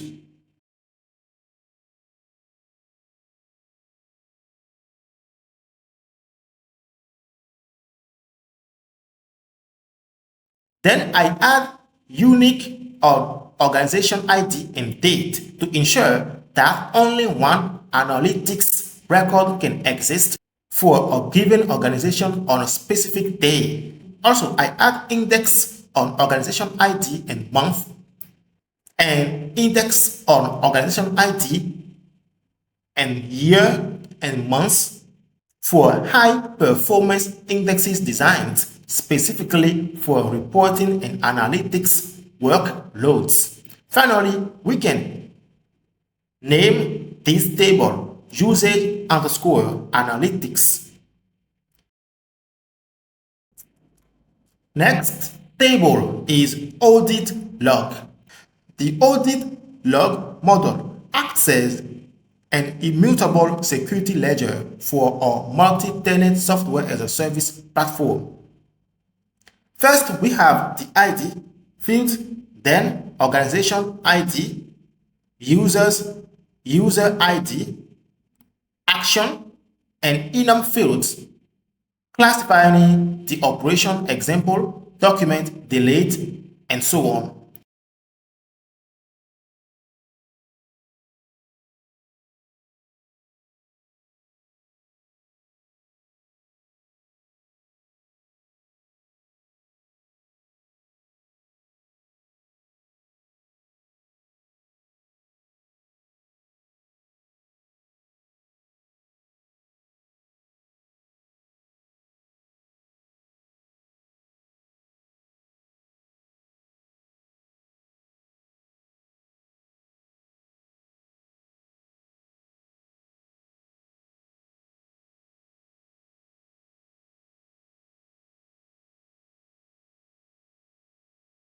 Entity type, the name of the database model that was modified. Entity ID, the specific primary key ID of the affected database record. Description, IP address, user agent. These records the browser or device fingerprint used to execute the action. Old value, new value, created at.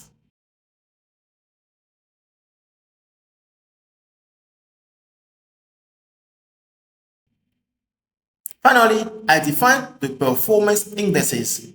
We have index on organization ID and created at, index on user ID, index on action, and we can name this table audit underscore logs. Next table is platform audit log. This model acts as a super admin security ledger for the entire software as a service platform. We have ID field, platform admin ID. This identifies the specific platform administrator or staff member who performed the action. Then action fields and enum fields classifying the operation.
target organization ID, target user ID, entity type, entity ID, description, IP address, user agent, old value, new value, then created at.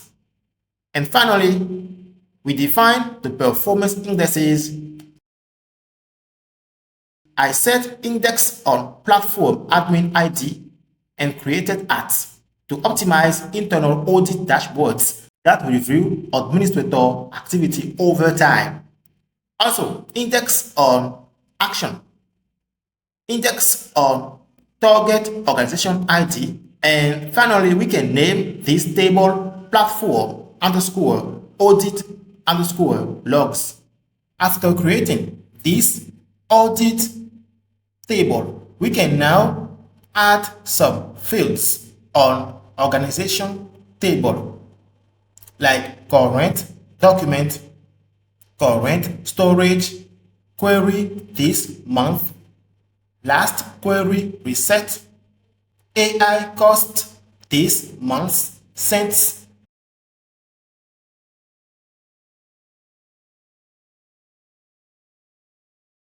input tokens this month, output tokens this month, total tokens this month,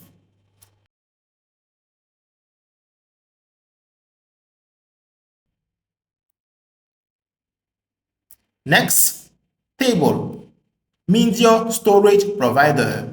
This acts as dynamic registry for cloud storage services such as Amazon Web Services S3, Google Cloud Storage, and so on.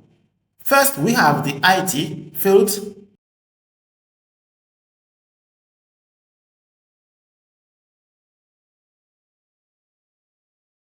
Name is active, created at, and updated at.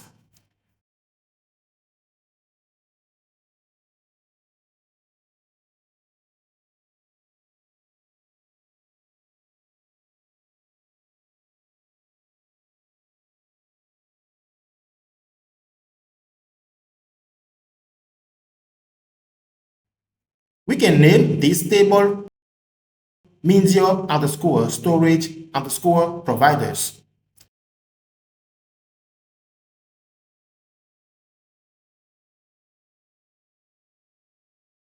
Next table is organization media config. This manages tenant level cloud storage credentials, while media storage provider defines the available storage providers globally. This allows individual organizations to connect and manage their own isolated storage environments. It has same fields.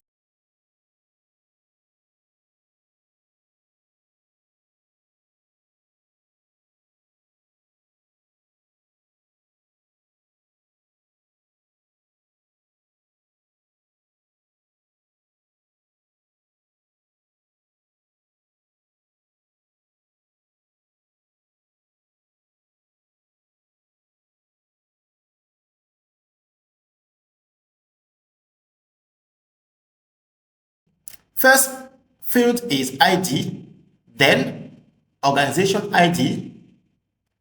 It links the configuration to a specific organization. After that, provider ID. This references the provider in the media storage provider table. Is active. Encrypted credentials. This stores encrypted API keys, bucket names, and other secrets required to access the storage provider, created at and updated at. Name fields.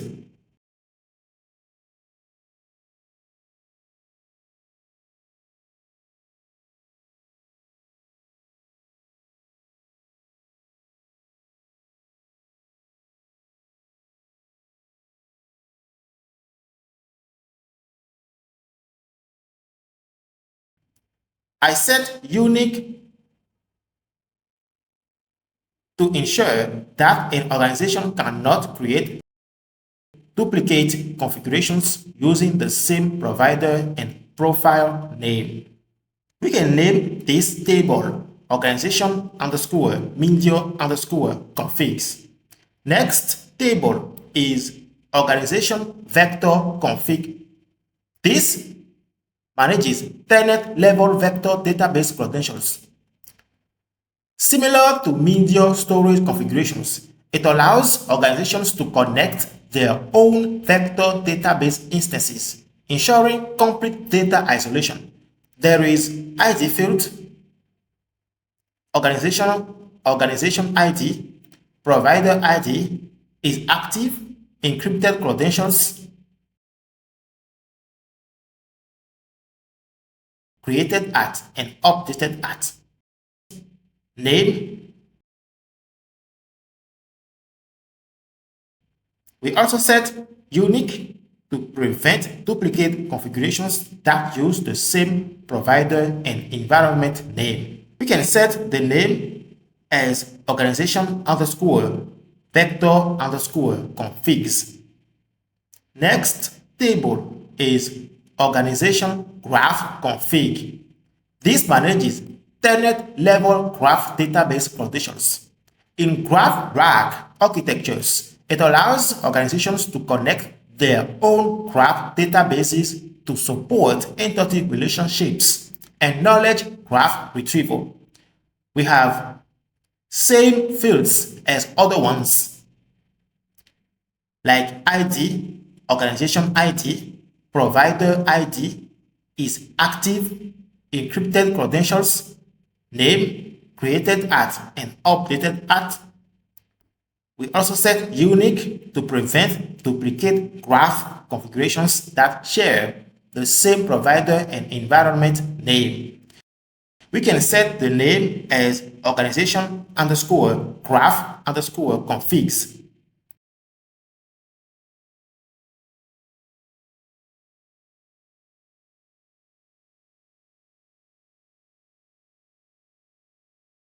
Next table is organization key. This acts as the cryptographic anchor for envelope encryption across our multi-tenant software as a service platform. It manages data encryption keys, key encryption keys used to secure highly sensitive tenant data, ensuring strong cryptographic isolation between organizations. It has fields ID, organization ID, encrypted key. It stores the encryption key itself, encrypted at rest using a platform master key such as AWS, PMS, or other ones. Version. This tracks key versions to support seamless key rotation and cryptographic migrations. Is active. Rotate at. This specifies when the key should be rotated, created at, and updated at. Next field is user managed. This indicates whether the customer manages their own encryption key.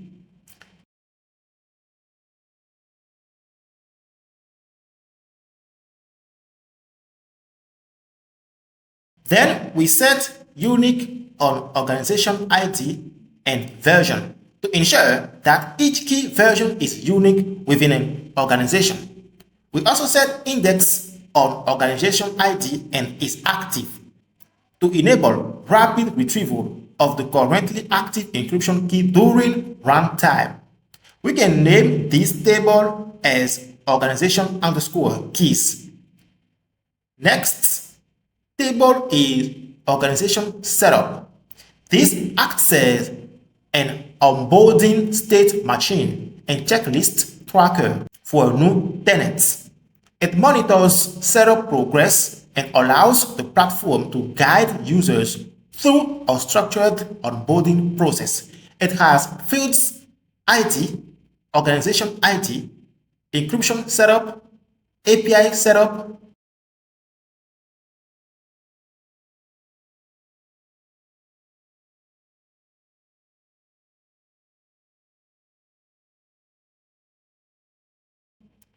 config setup, documents setup, test completed.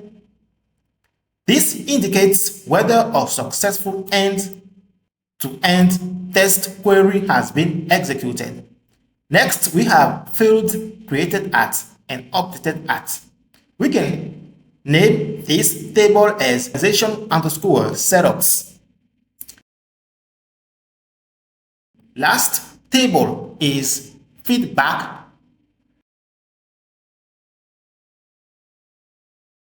Feedback model acts as feature request and user satisfaction tracking system for the platform.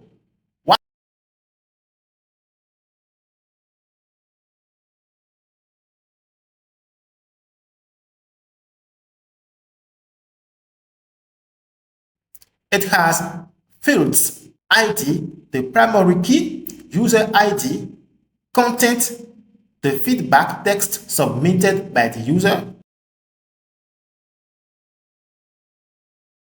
status and item fields tracking the review lifecycle, example, open, and so on. Created at, updated at. Finally, we can define the performance indexes. We set index on user to improve queries that retrieve feedback submitted by a specific user. Index on status to optimize administrative dashboards that filter feedback by review status. And then we can name this table as feedbacks.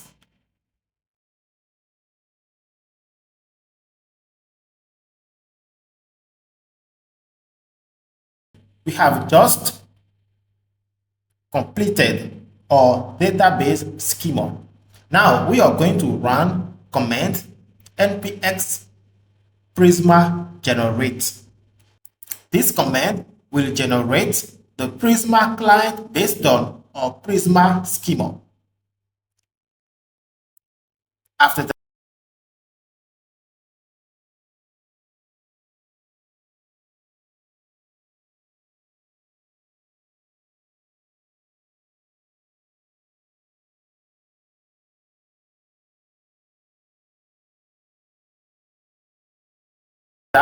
we are going to run command npx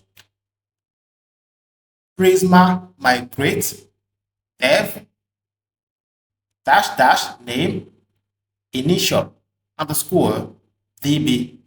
This command creates and applies a new database migration based on changes in our Prisma schema.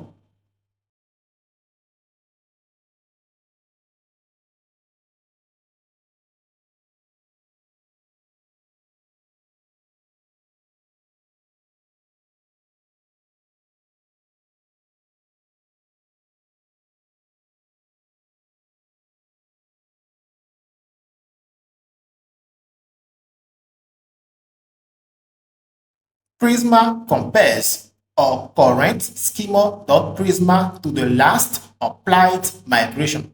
If it finds schema changes, it creates a new migration file. The migration is applied to our development database. Prisma records the migration in its migration history, then regenerates the Prisma client. As our database URL points to an online hosted database on Neon, it will also update the online database. So go to Neon, go to tables, and you will see all tables we just created.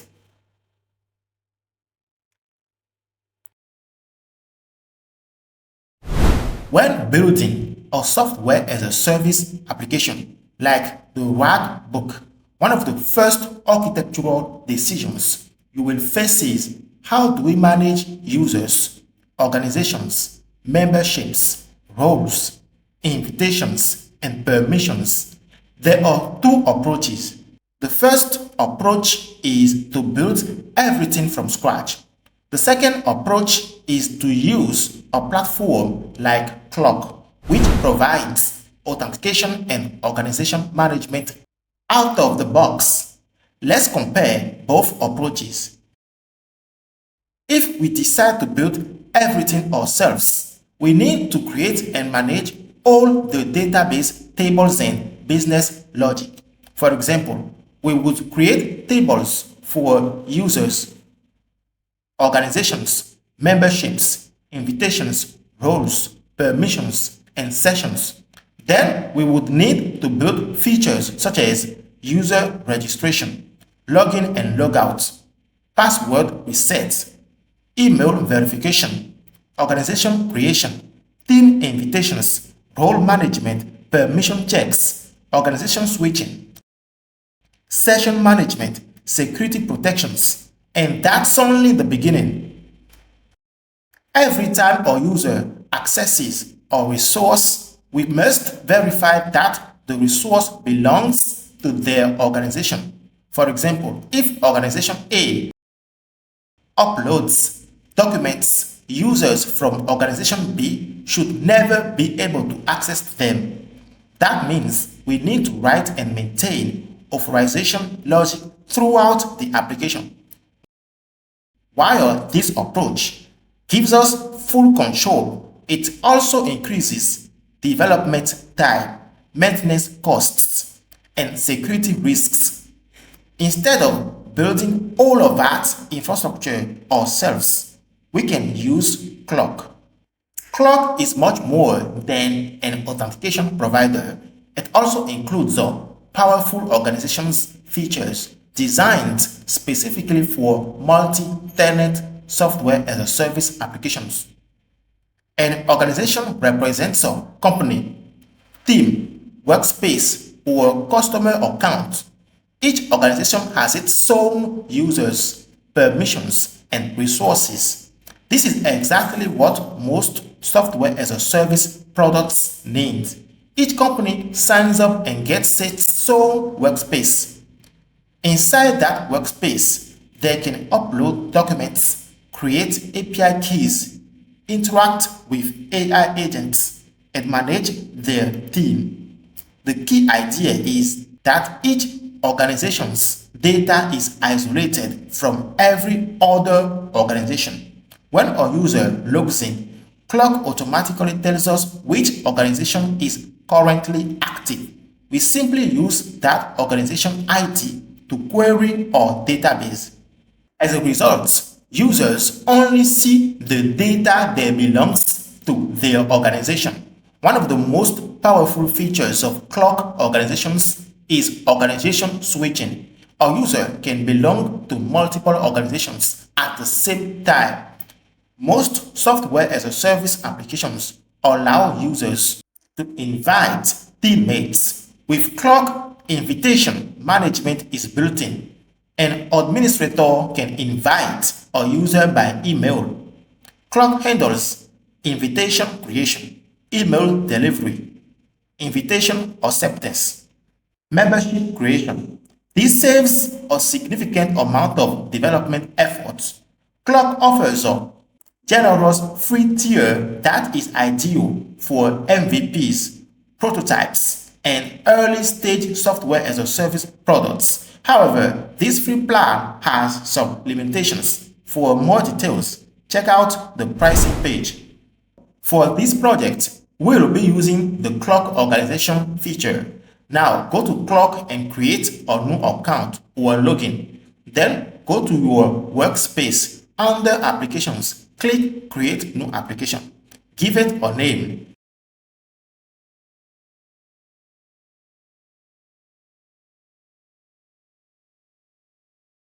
Select Sign-in options. We will use Google Auth and email options.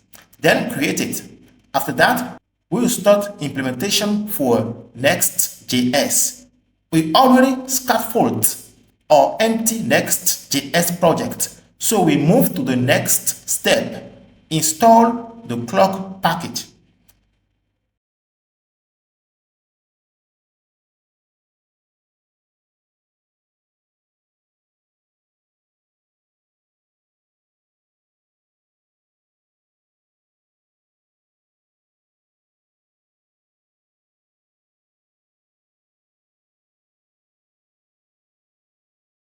Then set up Clock API keys inside the env file.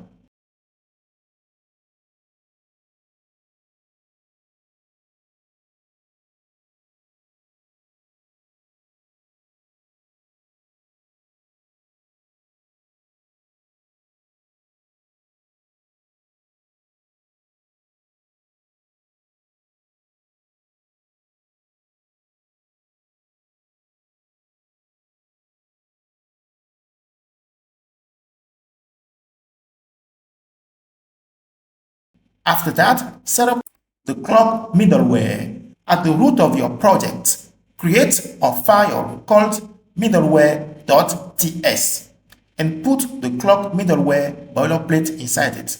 Then we are going to complete this middleware code to fit our project. Clock middleware serves as the application's security layer, intercepting incoming requests and enforcing authentication and authorization rules through route matchers before access is granted to protected resources. So first, we are going to create route matchers to identify different sections of our application and apply different authentication and authorization rules. First, we have is off route. This matcher checks whether the current request is targeting a route that starts with /user. The organization users will have access to the routes that start with /users. Any user trying to access these routes will need an auth token to get into it. This is where all users from an organization will have access. Next, we have is platform route. This matcher checks whether the request belongs to the platform section of the application. Users trying to access these routes will need a platform admin role plus an auth token. This is often the area where the platform software as a service is used to manage all organizations, suspend organizations, and more. Finally, we have is API route. This matcher checks whether the request is targeting or GraphQL API. Although GraphQL often uses a single endpoint, this pattern ensures we capture all related GraphQL requests. This is important because APIs usually need authentication just like pages do.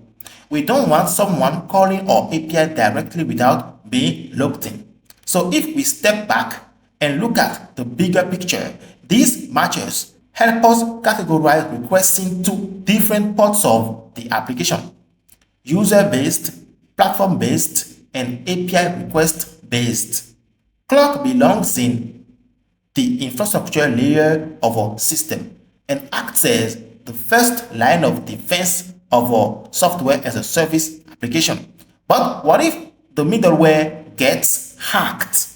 This is why authentication and authorization should also happen at multiple layers. For example, we also need to enforce the security of the app in the application layer. We will do this later.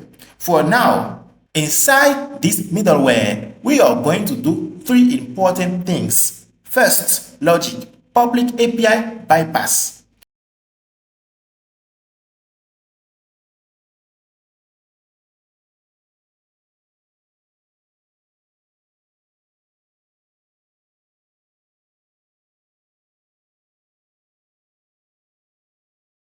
We check if the route is public or protected. Here we are saying if this is GraphQL API request, do not block it here. Why? Because API routes often handle authentication deeper in the application layer, not at middleware level. So we allow the request to pass through and let the backend decide later. This is a deliberate design choice to avoid over-restricting API flexibility. Second logic, get the user identity. We verify if the user is authenticated. We are asking, Is there a logged in user making this request? If user exists, user is authenticated. If not, user is anonymous.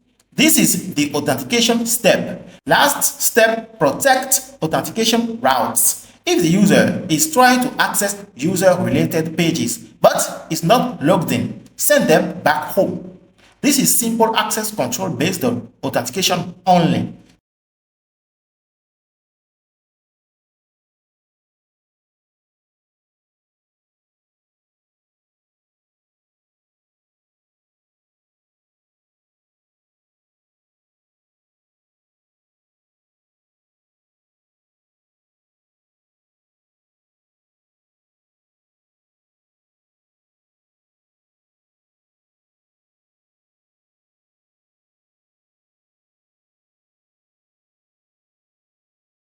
Step 4.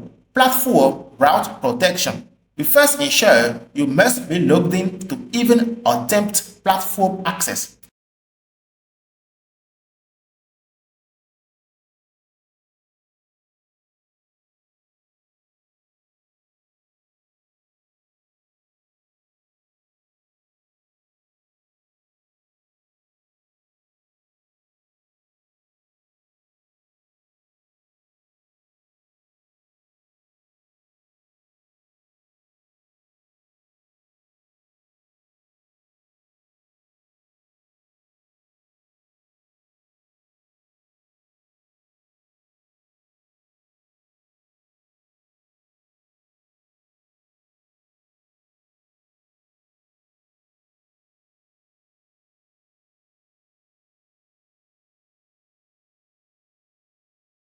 Then we go deeper into Clerk's user data.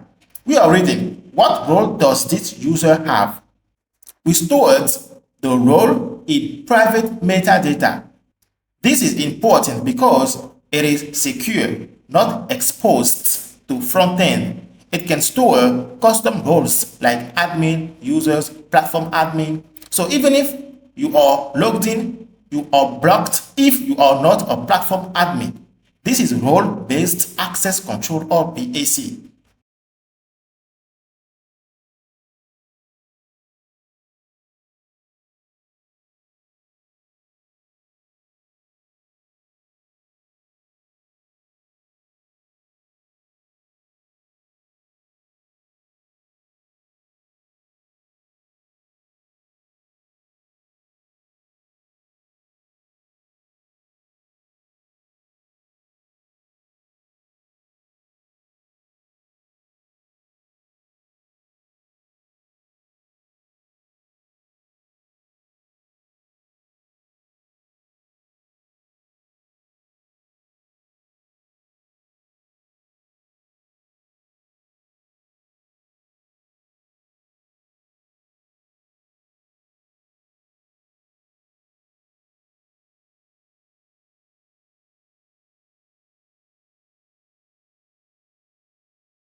Now, after setting up Clerk middleware, when user make any request, it comes first to Clerk middleware.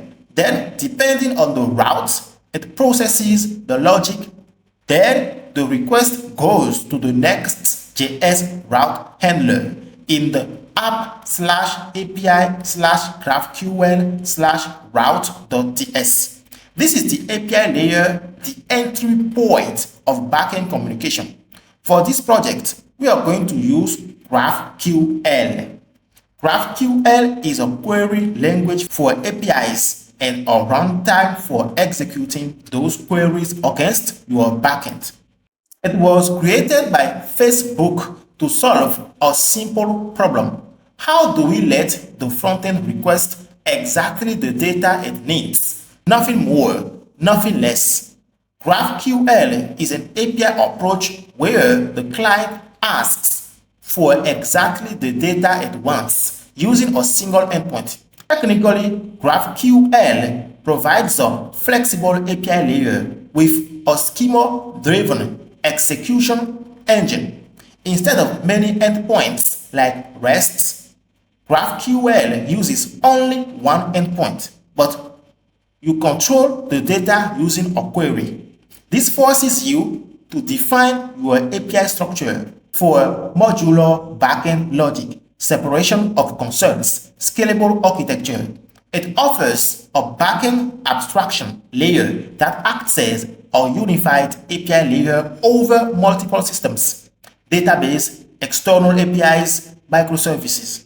Why companies actually use it? Because it speeds up front-end development. Front-end teams can ask for any data they need without waiting for backend changes. With REST API, front-end needs to wait for backend engineers to build RESTful APIs before consume them. With GraphQL, front-end teams provide the data they need like a graph, and that's it. When you combine GraphQL and AI, this is where things get interesting. GraphQL's original mission was to help developers describe the data they want and get exactly that. Today, the developers might be autonomous agents, orchestration layers, or LLMs writing queries on the fly. We are entering an era where APIs aren't just for connecting systems, they are for teaching models how to interact with them. That means APIs must be introspectable, type safe, and composable, the very things GraphQL has offered from the beginning. In the age of AI, structure matters than ever, and GraphQL delivers structure, composability, and introspection like nothing else. That is why I opt for GraphQL as my main API protocol for intelligent systems. Now we will implement GraphQL API entry points in Next.js App Router. First, we want to run this route in a Node.js runtime, not Edge runtime. Why this matters? GraphQL servers usually need full Node.js APIs, streaming support, database connections, AI SDKs, and server SDK. These don't always work in Edge runtime, but in Node.js runtime, we have full backend power. Then we set up the handler. This is our GraphQL execution engine. So here we are going to point all HTTP methods to this same handler. This means no matter how the request comes in, get, post, options, send it to the same GraphQL handler. But how Graph handles HTTP methods? GraphQL uses post method for main queries and mutations, get method for query support, options method for course pre-flight. Now let's actually build this handler. To create that handler, we are basically going to build a GraphQL server adapter for Next.js route handlers. First, create the handler file in /server/GraphQL/server.ts.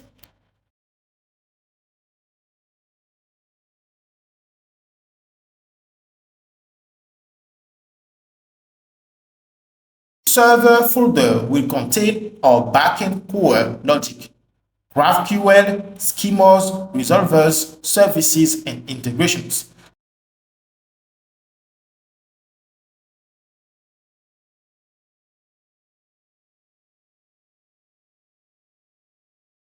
So in the handler file, we are going to build the GraphQL server using Apollo server.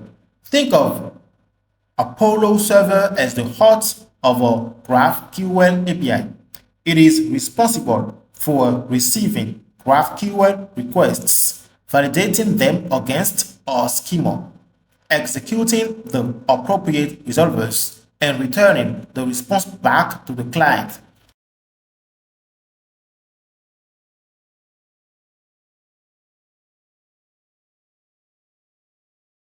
First, we create a new instance of Apollo server.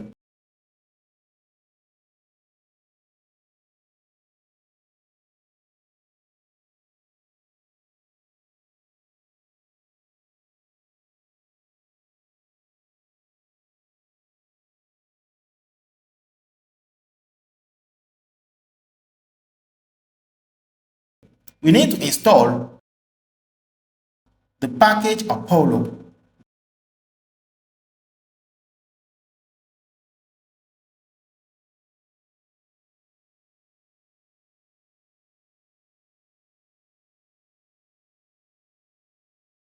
Then provide a generic context type.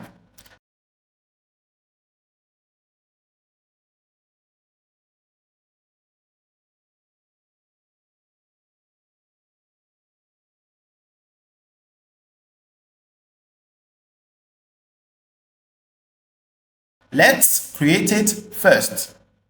Create a file in GraphQL folder called context.ts.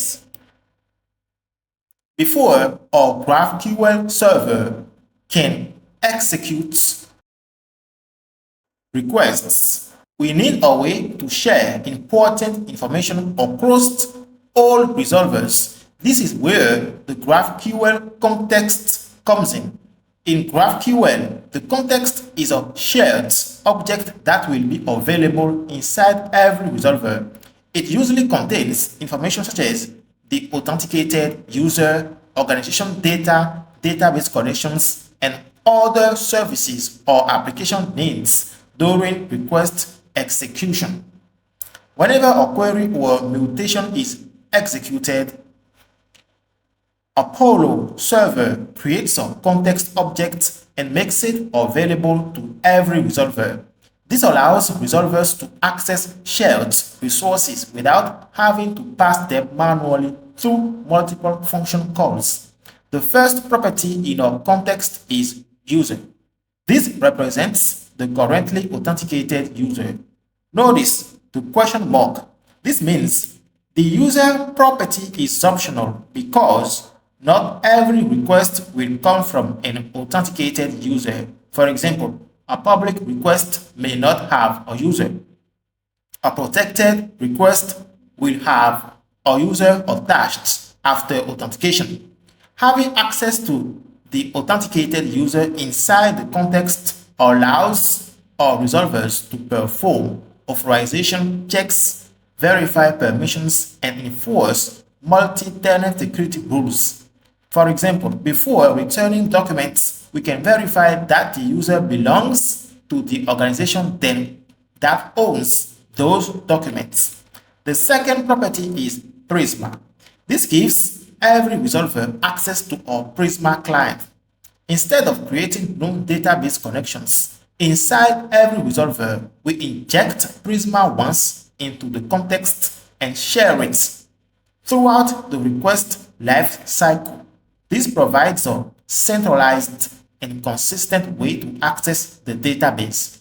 For example, a resolver can simply use context.prisma to access Prisma ORM and perform a query on any collection. To keep our application organized, I create a dedicated config folder and inside it an auth.ts file. The The purpose of this file is to define or shared authentication contracts that can be reused throughout the entire application. Inside it, we create the authenticated user interface. Think of this interface as the shape of an authenticated user inside our system.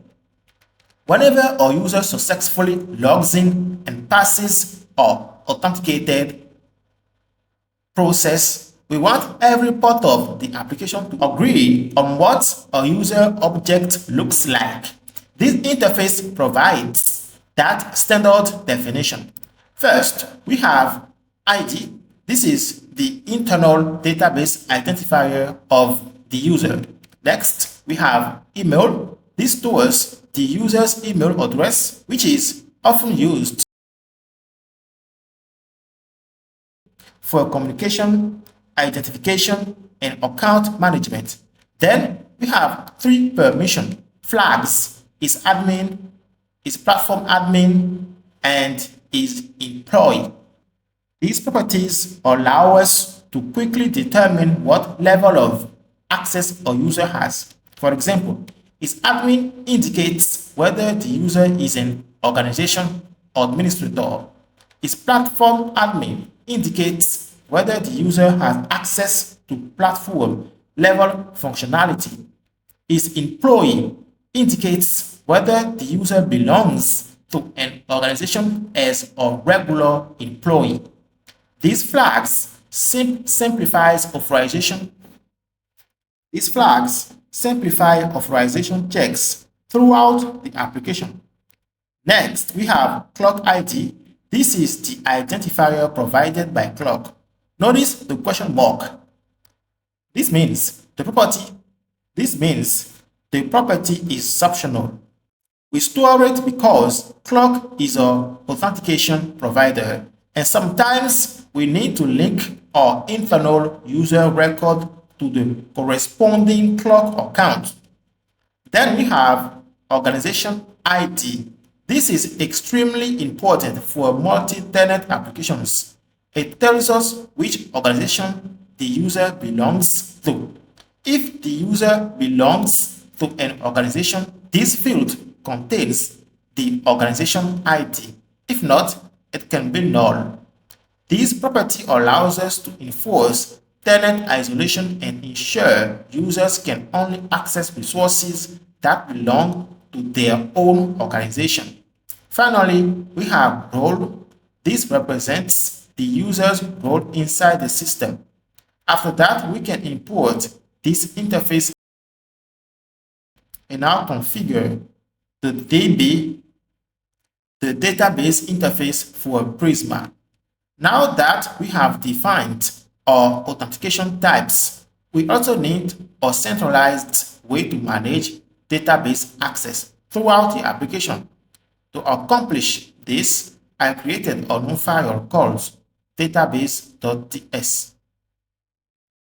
The purpose of this file is to initialize and configure a Prisma database client so that it can be reused across the entire application. The first thing we do is declare a global variable.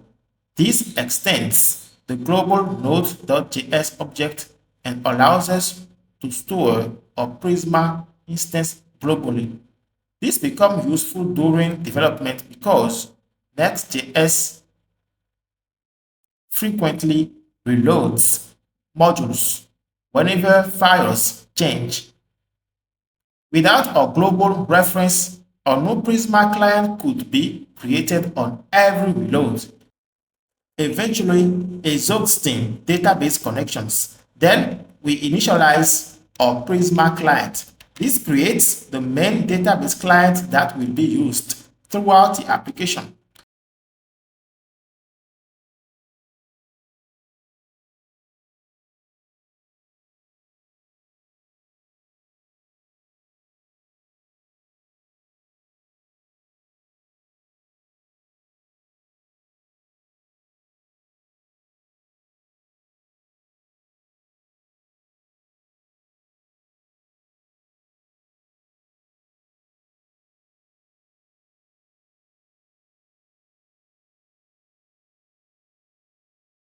We also configure logins. During development, we enable query logs, informational logs, warnings, errors. This gives us maximum visibility into what Prisma is doing behind the scenes. In production, however, we only log errors. This reduces noise, improves performance, and prevents sensitive database information from appearing in logs. Finally, we implement caching for development. As mentioned earlier, Next.js can reload modules many times during development. By storing the Prisma client globally, we ensure that the same database instances reused across reloads. This prevents unnecessary database connections and avoids common issues such as too many database connections. After this first implementation, we just configured Prisma. We still need to configure how our application communicates with PostgreSQL. For that, the first thing we do is retrieve the database connection string from our environment variables. This connection string contains all the information required to reach our PostgreSQL database, including host, port, database name, username, and password.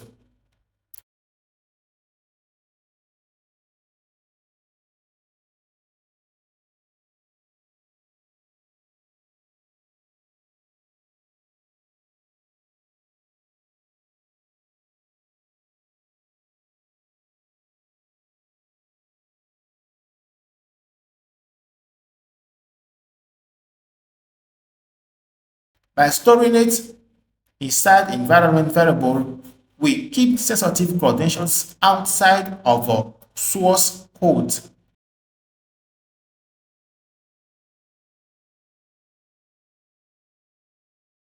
Next, we create a PostgreSQL connection pool. A connection pool is responsible for managing database connections efficiently. Instead of opening a new conversation every time a query runs, the pool maintains a set of reusable connections. Think of it like a taxi station. Without a pool, request comes in, connection created, query executed, then connection closed. This would happen for every request. With a pool, request comes in, existing connection is reused, query is executed, connection to pool is returned. This dramatically improves performance and reduces database overhead. Next, we create a Prisma PostgreSQL adapter. The adapter acts as bridge between Prisma and our PostgreSQL connection pool. In simple terms, we are telling Prisma, don't manage database connections yourself. Use this PostgreSQL pool instead. This gives us more control over connection management and works particularly well in modern server environments. Then we can import database DB in context.ts.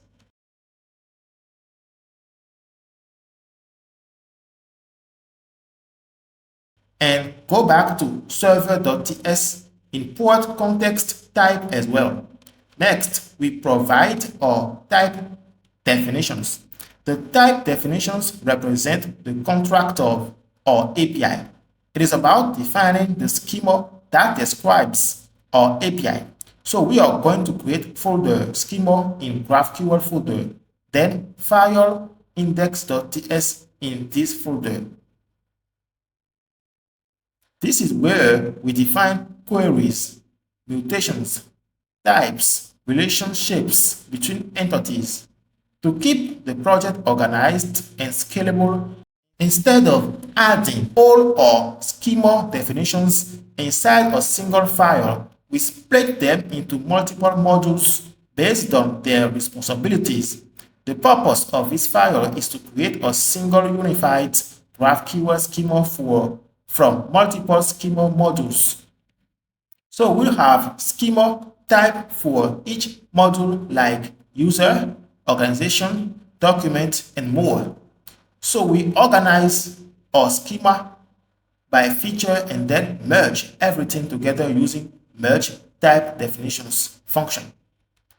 Merge type definitions allows us to combine multiple GraphQL schema definitions into a single schema. Think of it as assembling different pieces of a puzzle into one complete picture.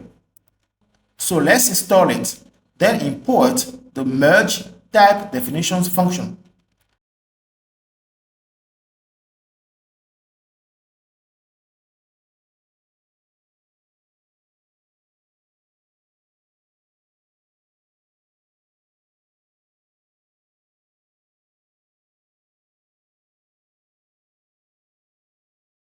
The function takes an array of schema module. The first schema we are going to add is common schema. This contains types that are shared across the entire application. So add a new folder in schema folder called types, then a new file called common.ts. Here we define the global building blocks that are used across the entire GraphQL API, no matter if it is user related, organization related with feature modules like documents or AI agents. To write GraphQL schema, we use GQL. GQL is a helper that lets you write GraphQL schema or queries inside backticks with proper syntax, highlighting and pausing. So import this helper, then open backticks. Inside it, let's add our first global block called scalars. In GraphQL, scalars are the most basic data types like string, int, boolean, but sometimes we need more advanced types like datetime scalar. This represents a date and time value. Instead of using strings for dates, we use a proper scalar. So GraphQL understands like timestamp, ISO date formats, consistent date handling across the API. This is useful for created at, updated at, logs, and audit systems. Another scalar is upload scalar. This is used for file uploads in GraphQL. Instead of sending files through REST endpoints, GraphQL can handle uploads using this scalar. This is important for document uploads, images, PDFs, and knowledge base injection. Great. Another global block is base query type. This defines the root query type. Even though it is empty right now, it is required because GraphQL schema must always have a query root type. The empty field is just a placeholder to avoid schema errors. Later, this will be extended with real queries like user, organization, documents, or ask agents function. For AI, another global block is base mutation type. This defines the root mutation type, which is used for all write operations like creating users, updating organizations, uploading documents. Again, empty is just a placeholder. Now make sure to install Apollo GraphQL client or GraphQL tag package that allow you to import the GQL helper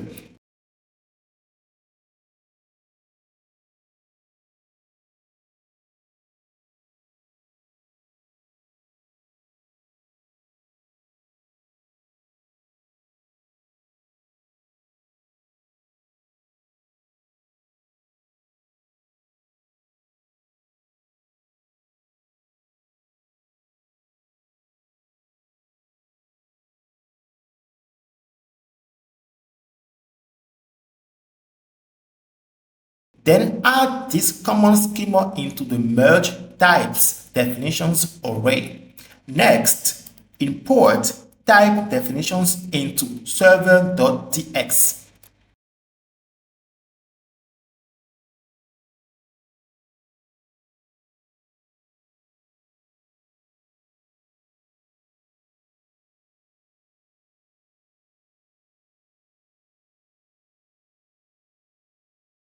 Then after adding schemas, we are going to add resolvers. In GraphQL, a resolver is the function that tells GraphQL how do I get the data for this field. Schemas define the structure of your APIs, and resolvers define the logic. Without resolvers, GraphQL is just a schema. Resolvers define how a specific query, mutation, or a field retrieves or computes data. Think of GraphQL like a restaurant. Schemas are the menu. Resolvers are the chef. The chef says how the food is actually prepared. So like we did for schemas, we are defining our GraphQL resolvers in a modular and scalable way. In GraphQL/resolvers/index.ts, instead of putting all resolver logic into a single large object, we split them by feature and then combine them together. So we are going to use merge resolvers to combine multiple resolver modules into one unified resolver object that Apollo server can understand. Each module is responsible for its own business domain. The first chef we create is user resolver.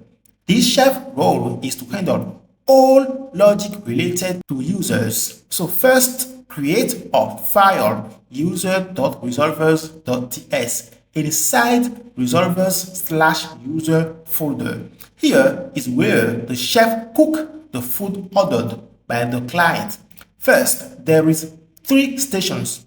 Each station has a specific job. The query section is used for reading, fetching data. For example, the client says, "Give me some kind of data, don't change anything." The chef receives the order and sends it to the query station. This station gets data and sends them back. This is the easy station. For example, you order a burger. Here comes the mutation station. It is used for creating, updating, deleting data. For example, you want to change your order. Instead of burger, you want some pizza. The chef receives order and sends it here. The mutation creates the pizza and sends it back. Last station is the user. When you need some extra ingredients on your initial order, for example, you ordered a burger, that is your initial order. Then you want to add cheese, sauce. Now that we have created our user resolvers, the next step is to make them available to Apollo server. So add it here. Then back to server.ts and import the main resolvers file. Great! The Apollo server will also take another key called introspection. Introspection is a built-in GraphQL feature that allows clients and development tools to inspect the entire GraphQL schema. In simple terms, it allows tools like Apollo, Sandbox, or GraphQL Playground to ask questions such as what queries are available, what mutation exists, what fields can I request, what types are defined in the schema. When introspection is enabled, developers can explore and understand the API without reading the source code. This dramatically improves the developer experience. during development and testing. This dramatically improves the developer experience during development and testing. However, in production, we usually disable introspection. Why? Because we don't want external users or attackers to easily discover the entire structure of our API. Next, let's look at error formatting. This function runs every time a GraphQL error occurs. Think of it as the final security checkpoint before an error is sent back to the client. The first thing we do is log the error. This allows us to monitor and debug issues on the server. Even if the client receives a generic error message, we still have access to the full error details in our logs. We check whether we are running in production. Production is where real users interact with our application. Because of that, we need to be very careful about what information we expose. Inside this block, we make an exception for authentication and authorization errors. These are expected business errors. For example, user is not logged in, user does not have permission, or user is trying to access another organization's data. In these situations, it is perfectly acceptable to tell the client exactly what happened. So we return the original error. This allows the frontend to display meaningful messages such as authentication required or access denied. For every other error, we do something different. Instead of exposing database errors, stack traces, implementation details, API keys, or internal infrastructure information, we replace everything with a generic message. Now that we have configured our Apollo server, the next step is to store it. Because Apollo server does not start automatically when we create it. We are only creating the server instance and loading its configuration. At this point, the schema is loaded, the resolvers are loaded, the settings are loaded, but the server is not yet ready to process requests. To initialize the server, Apollo provides server.start function. This performs the startup process. During this phase, Apollo validates the schema, prepares resolvers, initializes internal services, and gets ready to receive GraphQL requests. Server.start function will return a promise that we store in start promise variable. Now we are creating the actual GraphQL request handler. This function acts as the entry point of a GraphQL API. Every request sent to /API/GraphQL will eventually pass through this handler. Think of this function as the receptionist, security guard, and traffic controller of a GraphQL server. Before a request reaches Apollo server, it must pass through several checkpoints. First step, ensure Apollo server is ready. Remember earlier, we studied Apollo server and stored it in start promise variable. So before processing any requests, we wait for Apollo to finish initializing with the script await start promise. This guarantees that the schema is loaded, the resolvers are registered, and Apollo is ready to execute operations. Without this step, requests could arrive before the server is fully initialized. Next, we define which origins are allowed to communicate with our API. Course stands for cross-origin resource sharing. Browsers use CORS to determine whether a website is allowed to make requests to another domain. Without proper CORS configuration, the browser will block these requests.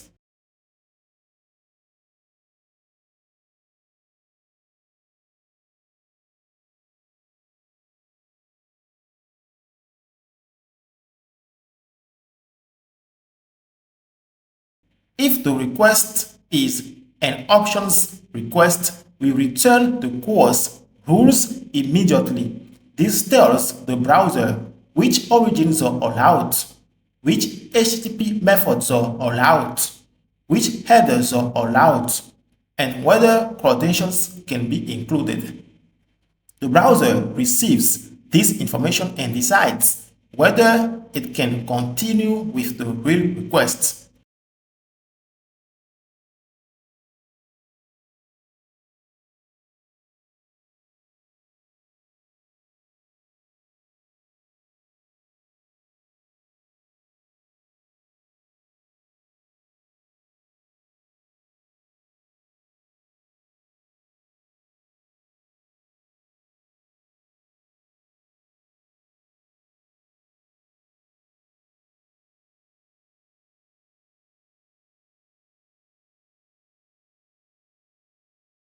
A GraphQL endpoint only accepts post requests.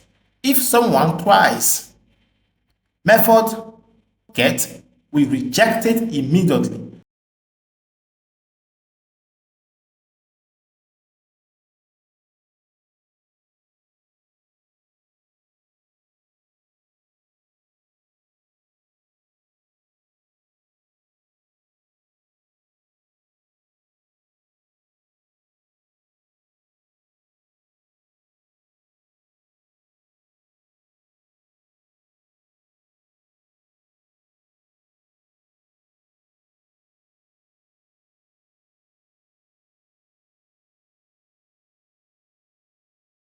Now we extract the GraphQL request. This contains everything Apollo needs to execute the operation. During development, we log incoming GraphQL requests with devlog utility helper. This helps us debug queries, inspect variables, and monitor API usage. Let's create this function in lib folder. The purpose of this utility is to control when logs are displayed. In a real application, we often want detailed logs while developing the system, but we don't want unnecessary logs appearing in production. Now we add an additional security layer. We inspect which GraphQL operation is being executed. We have three methods. The first method is responsible for warning messages. However, before printing anything, it checks the current environment. If the application is running in development mode, it executes. Otherwise, it does nothing. The same pattern is used for errors. If we are in development, the error is displayed. If we are in production, the log is suppressed. Now we add an additional security layer. We verify CSRF token. If the operation requires protection, we check whether the request includes a CSRF token. CSRF stands for Cross-Site Request Forgery. It prevents malicious websites from performing actions on behalf of authenticated users.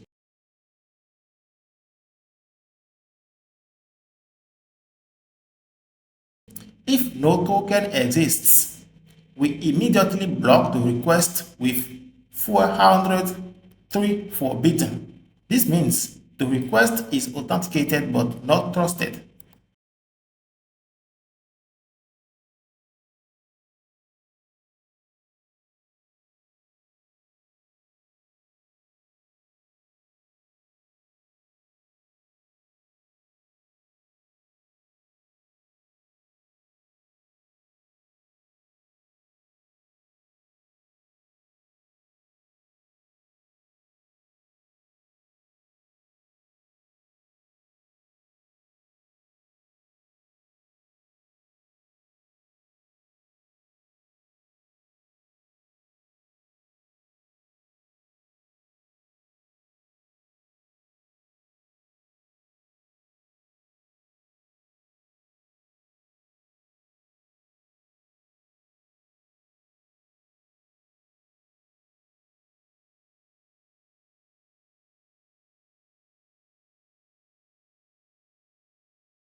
But instead of running CSOF on every post request, we are going to add a conditional logic here.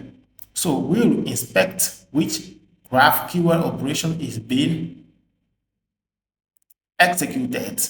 If this is a mutation and the operation name is create document or update document, we only run CSOF check.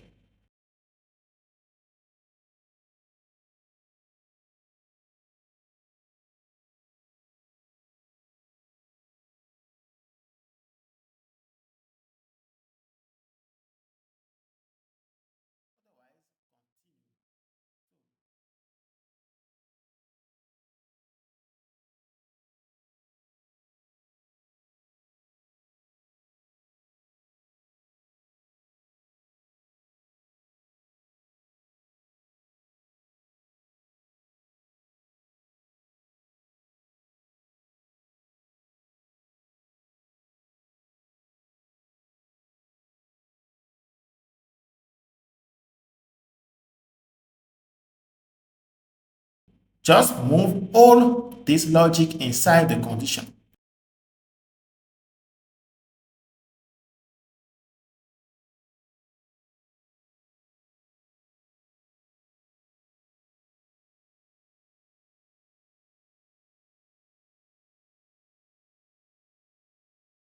Now we create the GraphQL context. This is one of the most important steps. The context is the object shared across every resolver during this request. Technically, it contains authenticated users, organization information, Prisma client, request metadata. Think of the context as the backpack every resolver carries while processing the request. So open the context.ts file, and here we are going to create the create context function. This function runs for every incoming GraphQL request. Think of it as the preparation step before the resolver executes. It builds a shared object called the context, which will be passed into every resolver.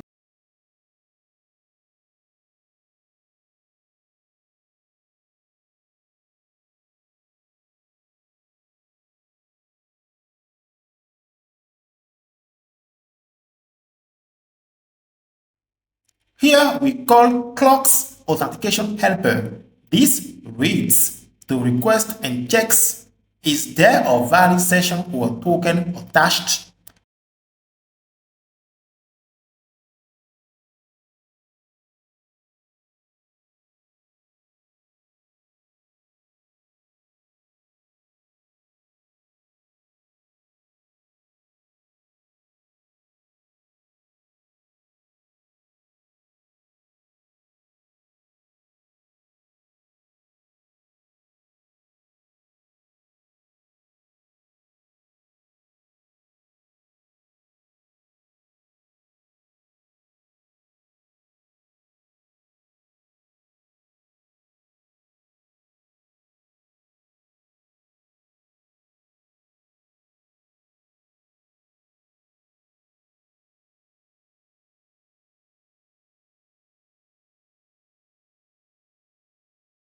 If the user is logged in, we get our user ID.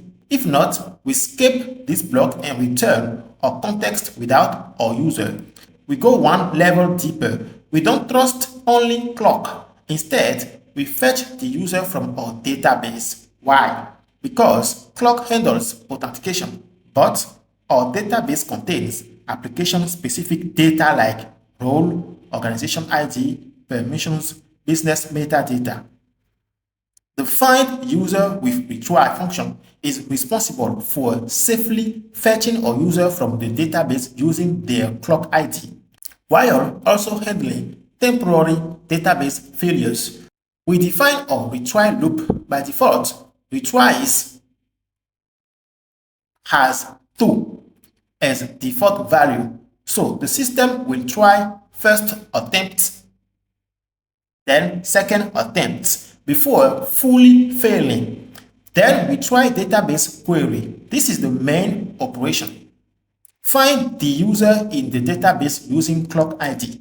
If this succeeds, the function immediately returns the user. Next, we catch database errors. If something goes wrong, we inspect the error. We specifically check for Prisma connection errors like P1001 means cannot reach database server. This is usually a temporary infrastructure issue.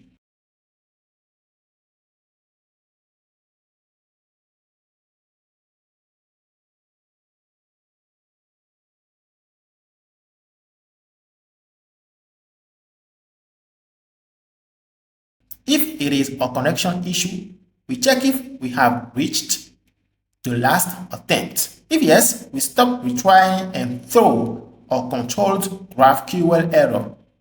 This is important because we do not expose raw database errors. We return a clean API level error.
If we still have retry attempts left, we wait 1 second before trying again. This prevents overwhelming the database, and then we can continue retrying.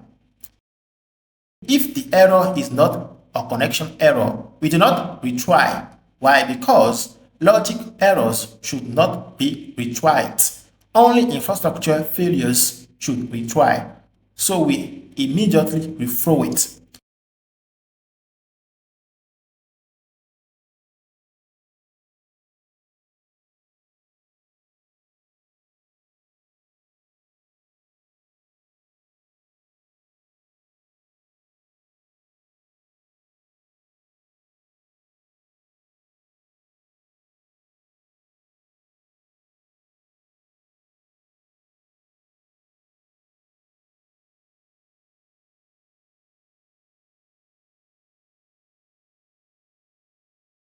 Here we convert the raw database user into a clean application level user object. This is very important. We are not exporting raw DB data. Instead, we normalize it into authenticated user. This function is very important because it acts as a bridge between our database model and our application context model. In our system, we have two different representations of our user. The first one, database user, the raw data, it comes directly from Prisma.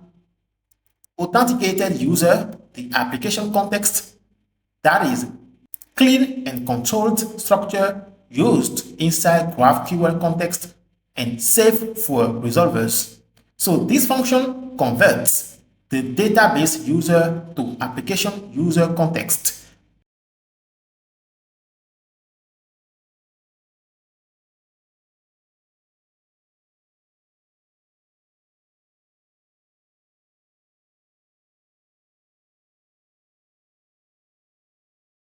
The function returns a new object that maps authenticated user.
Back to the context.ts, we can finally return the context object. This object will be passed into every resolver in this request. Let's fix these TypeScript errors.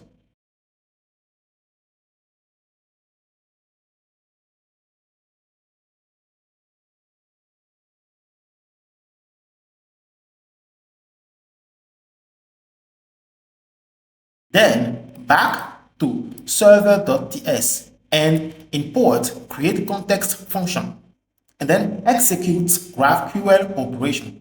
This is where Apollo takes over. We pass query variables operation name along with our context. Apollo then validates query, find resolver, execute resolver, fetch data, build response. This is the actual GraphQL execution phase.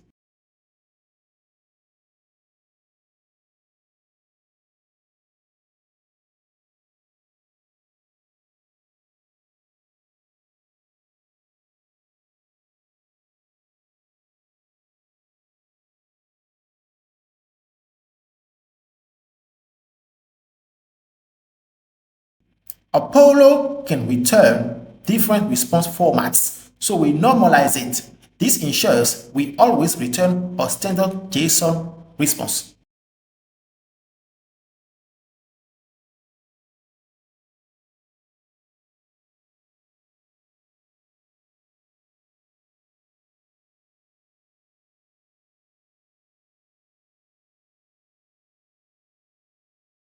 Finally, we return GraphQL data, content type, course headers back to the client.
Great. We are done with the server.ts file. We can now go back to the main entry point at api/graphql/routes.ts and import the server.ts file here.